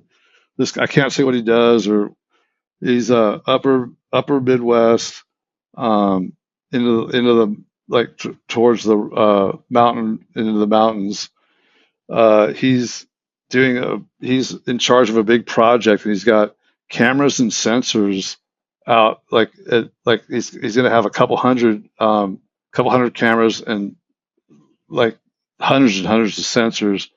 So anything walking over 200 pounds will register. He's got and he's in really remote places, like excellent habitat. One of the spots he went to, like he was like, wow, this looks like a pretty good spot. When he got there and was walking around and checking out like where he's going to put his equipment, he found 16-inch footprints going straight down this embankment, down like a 60+ degree slope. And he was like, whoa. So he came back. The next time he came back on his job, he had to come through there and check the sensors and all that. He had a volleyball-sized rock go whizzing past his head, from like the tree line was so far, like there's no way a person could have thrown it. And then later that day, like a little bit later that day, he wasn't there very long. Another big rock came out and bounced 5 feet in front of him and went down the hill.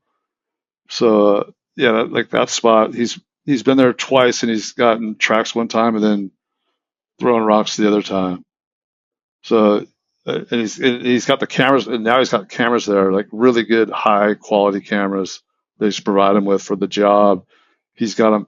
He's doing his job, and the way he's positioning the cameras is to try to catch Bigfoots in front of like immovable, like permanent objects, so you can do the size analysis easily. Is there some good evidence of like DNA that they found of Bigfoot? I think there was, like, if you listen to that Rogan episode, I was talking about the DNA study. That unfortunately didn't. Like, I know she had, and she did. I mean, some of the stuff she tested was for sure from a Bigfoot, but the way she did it, she screwed. She just screwed up that study so bad, and then she hid.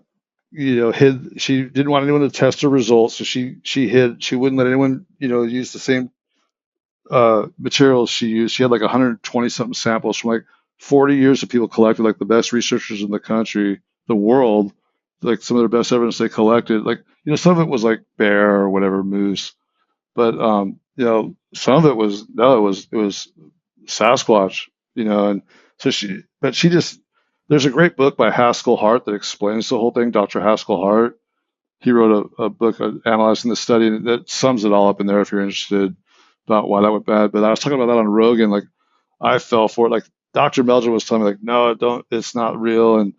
But like the guy was talking about Wally and like Paul Graves and Derek Randalls, and these guys were like meeting with them, telling me like, no, she's the real deal. This is the real, this is what's happening.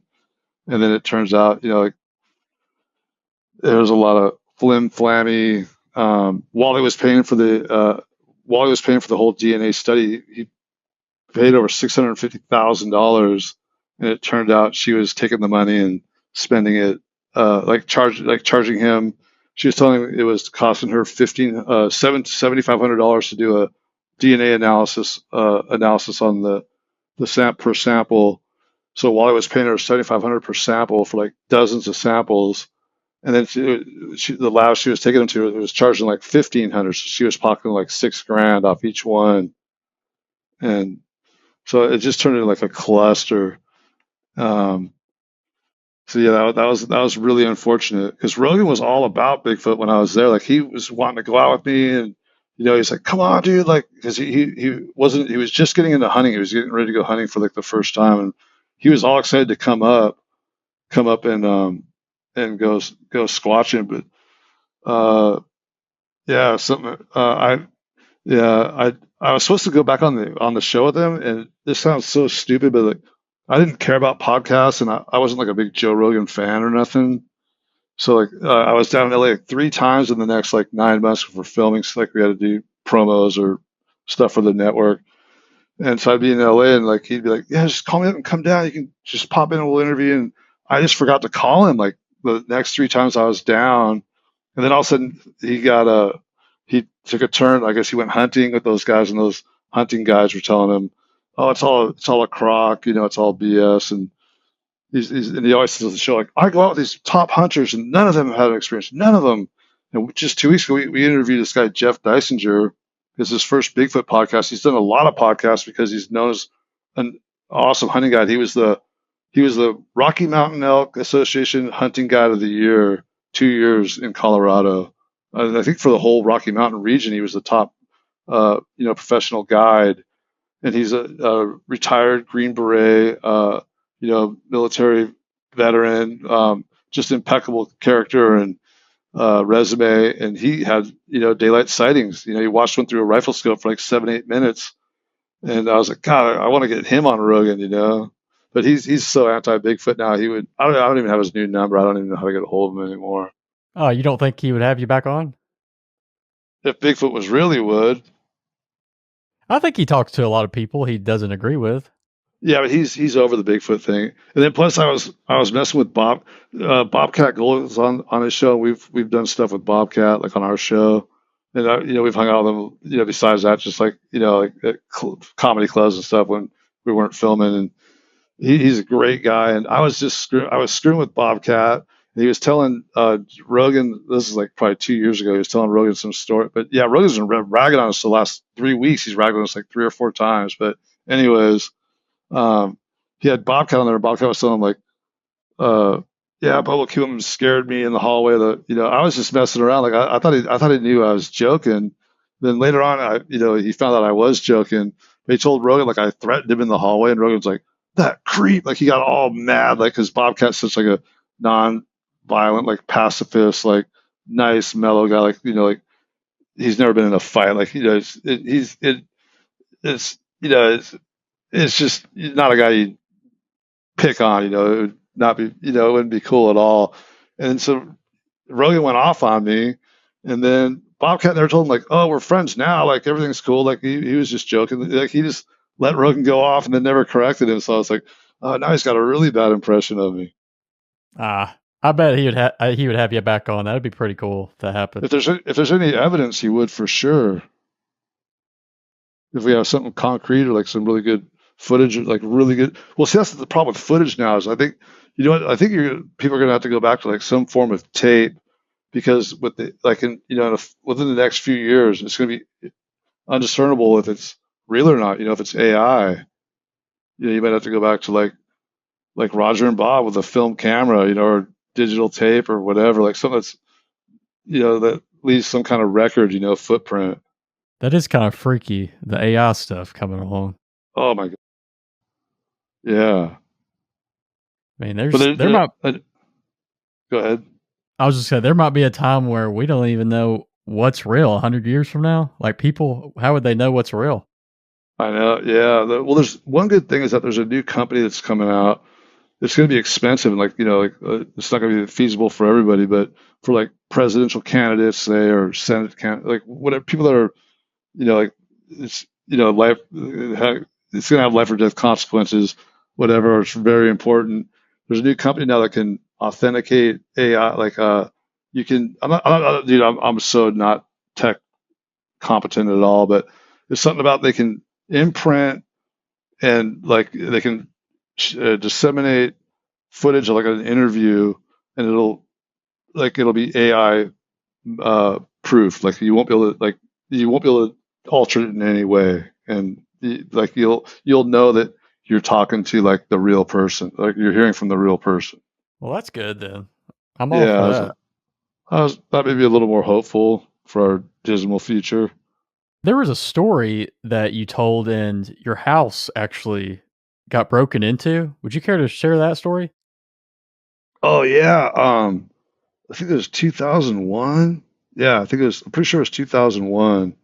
I was at some really hot spots, and my buddy got this property up outside of Orleans. Orleans is a town below where you cut up in the mountains to go up to the PG film site, Bluff Creek.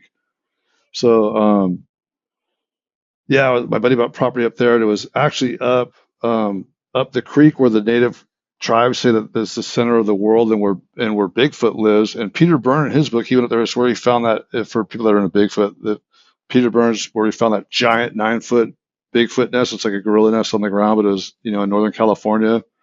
That's the same creek that this property was on. This property had been abandoned for 11 years, and it was such a squatchy spot. It was a perfect place. And my buddy, he's a city guy. He bought the property, and he was putting in a car shop out there. He did custom cars, and so he was out there. And he's telling me he kept telling me about yeah, man, it's crazy. Like we're getting these gnarly howls, and I think there's some kind of weird wolf, and there's big bears, and his girlfriend, she had really terrible vision, and she wasn't wearing her glasses. I think she was legally blind without her glasses. I'm not sure, but she couldn't see anything without her glasses. And she was telling me that the Indians were throwing sticks at her when she was working in the garden and cleaning up the yard because the place was trashed. And she's like, yeah. She goes, oh, you know what? Because I'm like, there's not Indians up there throwing sticks at you from the bush. She's like, I just thought they were like totally, just didn't know what was going on, or I didn't know I didn't know what to think. And they kept telling me like, oh yeah, then something's been pounding on our building at night, and they're just saying all this weird stuff was happening. And then he just tried to tell me like, dude, we're getting these crazy screams. I'm like, dude, there's foxes, there's mountain lions, there's bobcats, there's porcupines. Like, dude, there's things that make some weird noises out there. And he's like, no, dude, this is different. This is different. And then one morning, I get a phone call early. He's saying, dude, get up here. There's tracks. There's tracks right now. Get up here. And I was like, what? He goes, yeah, there's tracks. I jam up there. And sure enough, there was 14 and a half inches, two perfect, because they were cleaning up the yard and all that. They had a big burn pile. There was just like about a 10-foot, it was like a 5-foot radius out from around this fire pit that was just all ash. There was these two perfect 14 and a half inch, like you could see like dermal patterns in the ash. And I was like, no way. And it's like a 2.5 hour drive to town. I was like, shit, I gotta get because my other camera had been stolen out of my rig. So I drove back and I had to drive around and find somewhere I could buy a video camera. And I ended up going like, I had to go like the furthest possible store. It was the only one that had one. And I drove back up there.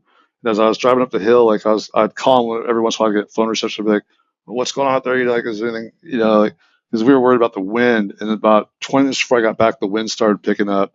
By the time I got up there, the wind was really starting to blow and just blew the tracks away. But you could see where it walked through the grass. And it was stealing because they had a bunch of rodent problems, rats.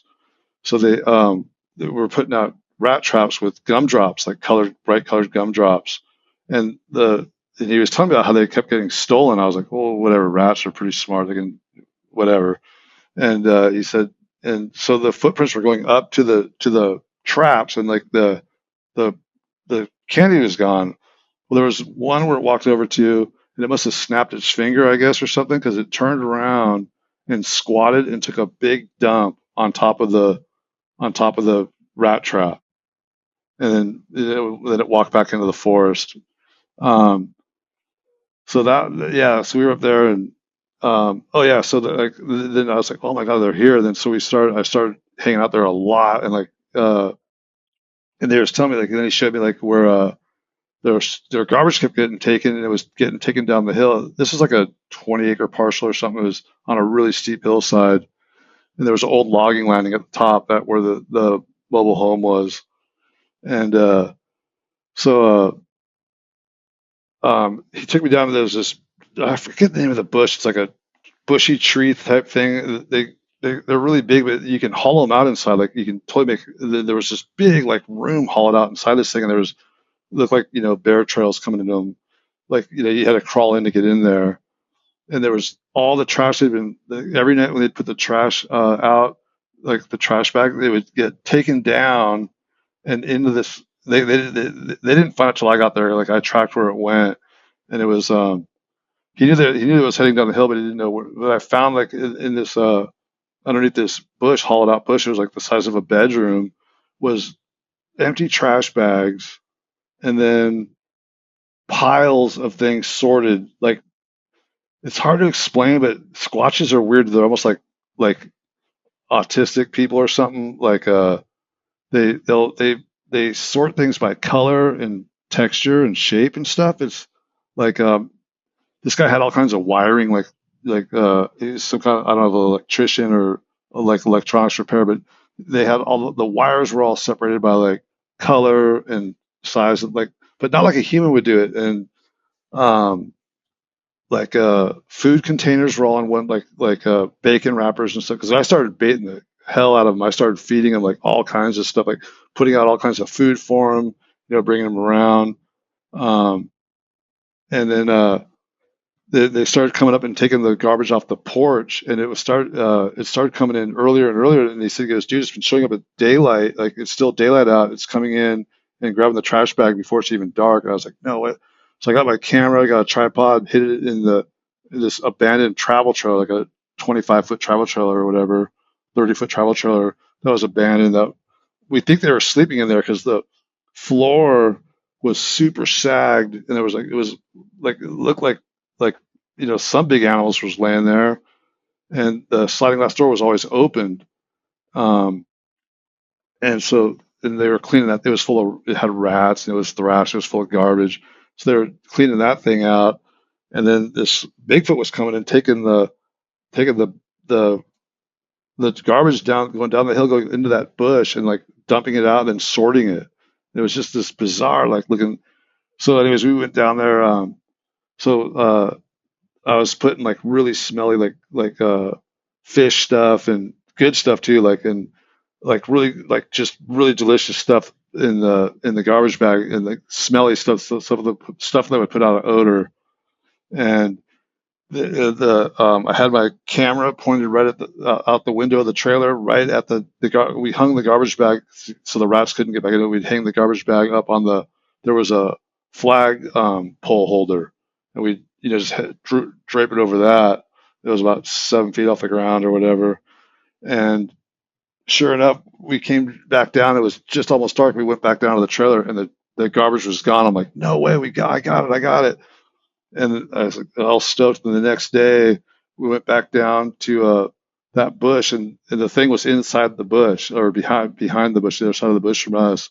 And I was talking to my buddy, and at that point, I had bought another camcorder too. I told my buddy, I said, I'm like, we're sitting there talking, like, man, it's right there, because we heard it like rustling around, and it was being pretty quiet, but like you heard a little grumbling sounds, like, dude, it's right there. And then I go, okay, on three, let's run around each side. We'll each run on three and run around and surprise it.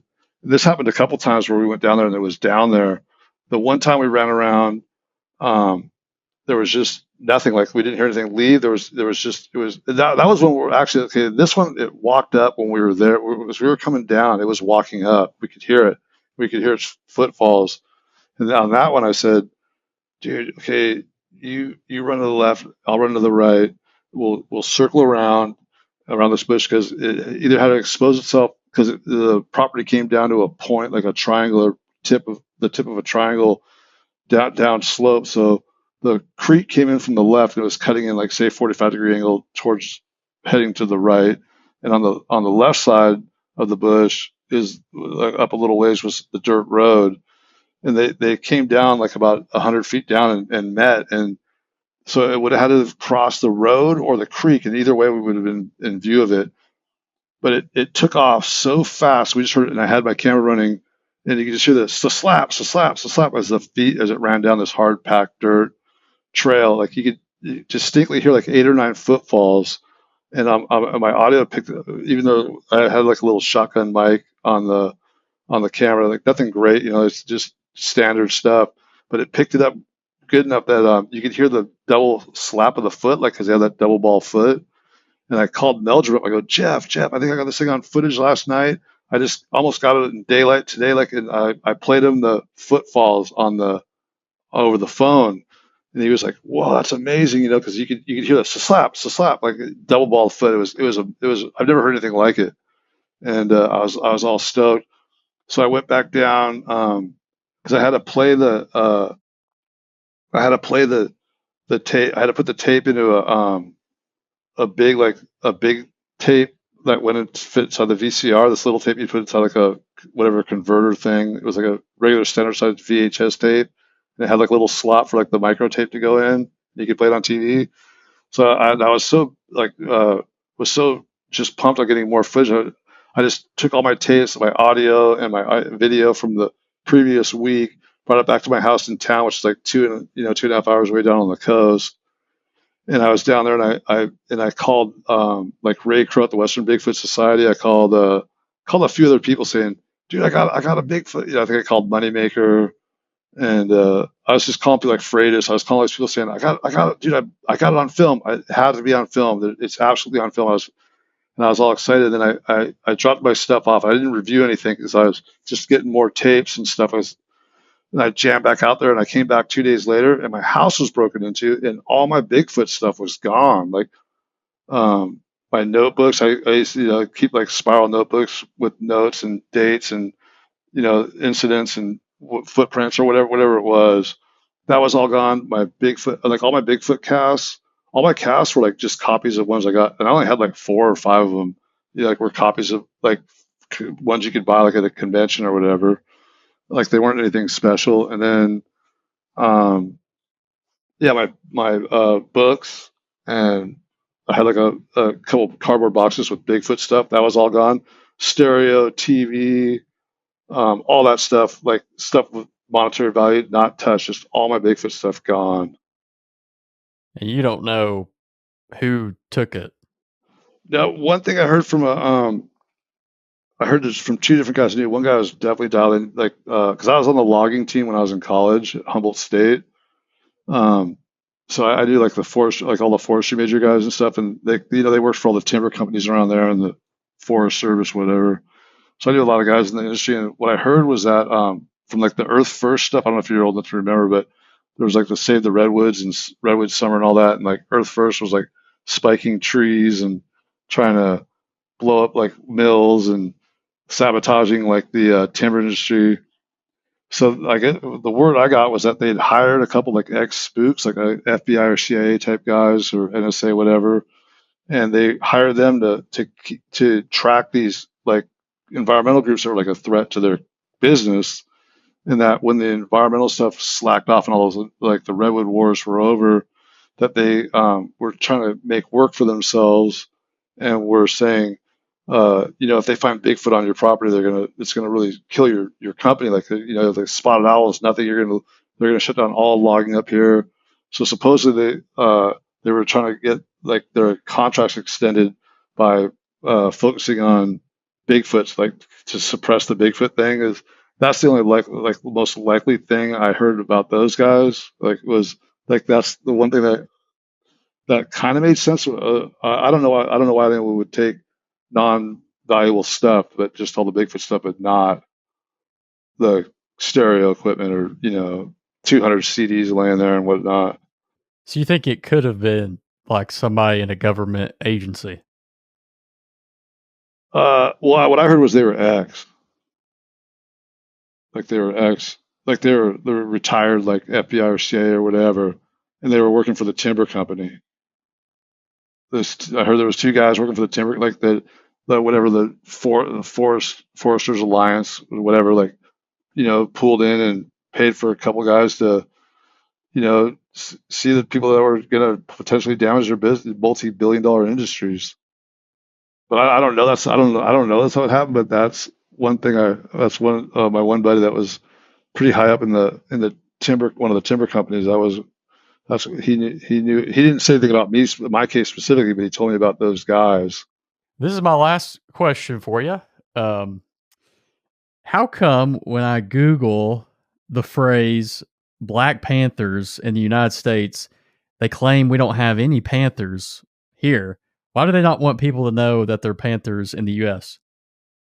Well, there's the question about Panthers or Black Panthers. Like Panthers on the East Coast, they know they're there, but they don't want to recognize it because they just say it's a traveling, because they have to do a whole environmental review. I mean, it's cost millions and millions of dollars to if you got a apex predator like that showing up in a new state, like they have to have a whole management plan. They got to it takes a lot of those resources are stretched thin already, so they don't want to do that. And then the Black Panthers, I don't think there is a cover up. There's never been one. I've seen one time.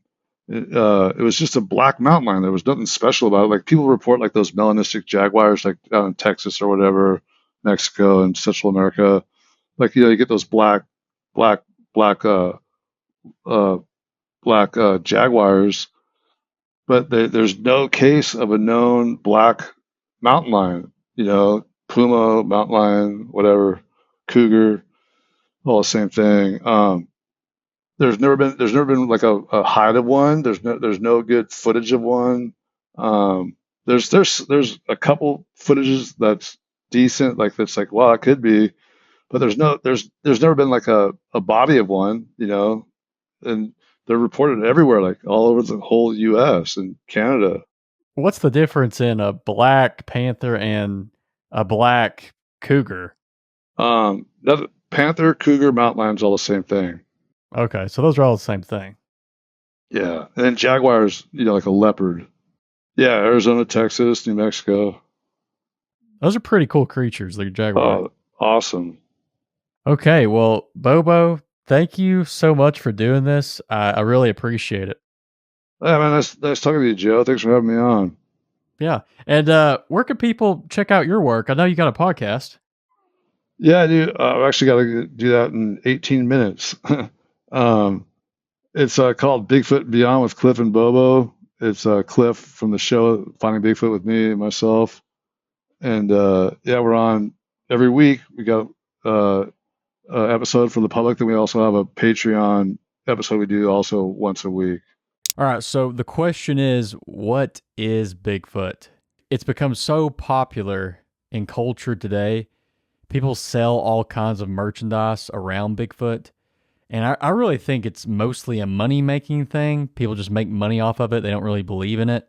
And then you actually have another side that believes in Bigfoot. So I do believe people are seeing something. I just don't know what they're seeing. I guess the question is, can a demon manifest itself to show you something that you're looking for? But I don't know. I think that would probably be beyond their capabilities. I mean, Satan went into like a snake type creature, and then in the Bible, there were demons that went into pigs. So, I mean, I guess they can inhabit a body. I don't know. It's hard to say that everyone that claims they've seen this type of creature is lying. All witnesses that claim they've seen Bigfoot is fallible.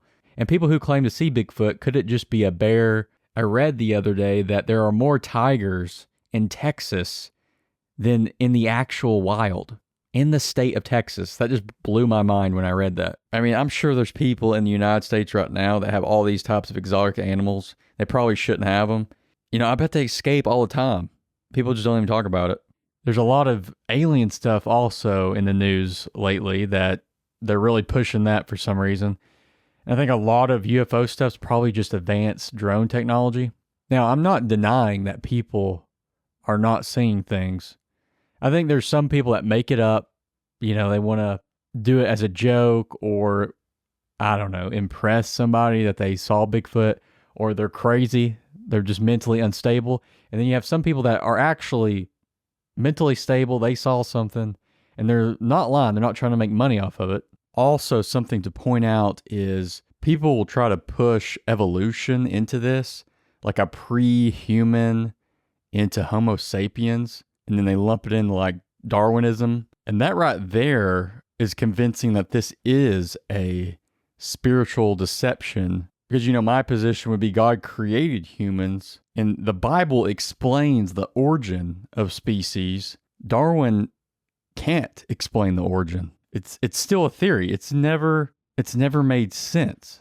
We have information embedded in us. So information comes from what? Information has to be created by a mind. You can't just have random mutations within a human body with all these complex systems in our body. We didn't talk about this, but in the Bible, it talks about the Nephilim. And in Genesis, there's a Bible verse and it uses the word afterward. So people debate on that the flood did not kill all the Nephilim, and there's still Nephilim on the earth today, or like their spirit is still on the earth. I don't know about that. I don't think there's any concrete evidence for that. But the Bible does talk about, you know, these people that are bigger and strong, like Goliath. But I don't think this is the same thing at all related to Bigfoot. In my opinion, I think you have evidence here that it is demonic. I guess I'll just leave it there. Let me know what you guys think Bigfoot is. Is it all made up? Is this silly? This is a pointless conversation? Or do you think it's some type of supernatural thing? Is it a creature? Let me know in the comments. I'll see you guys next time. Peace out.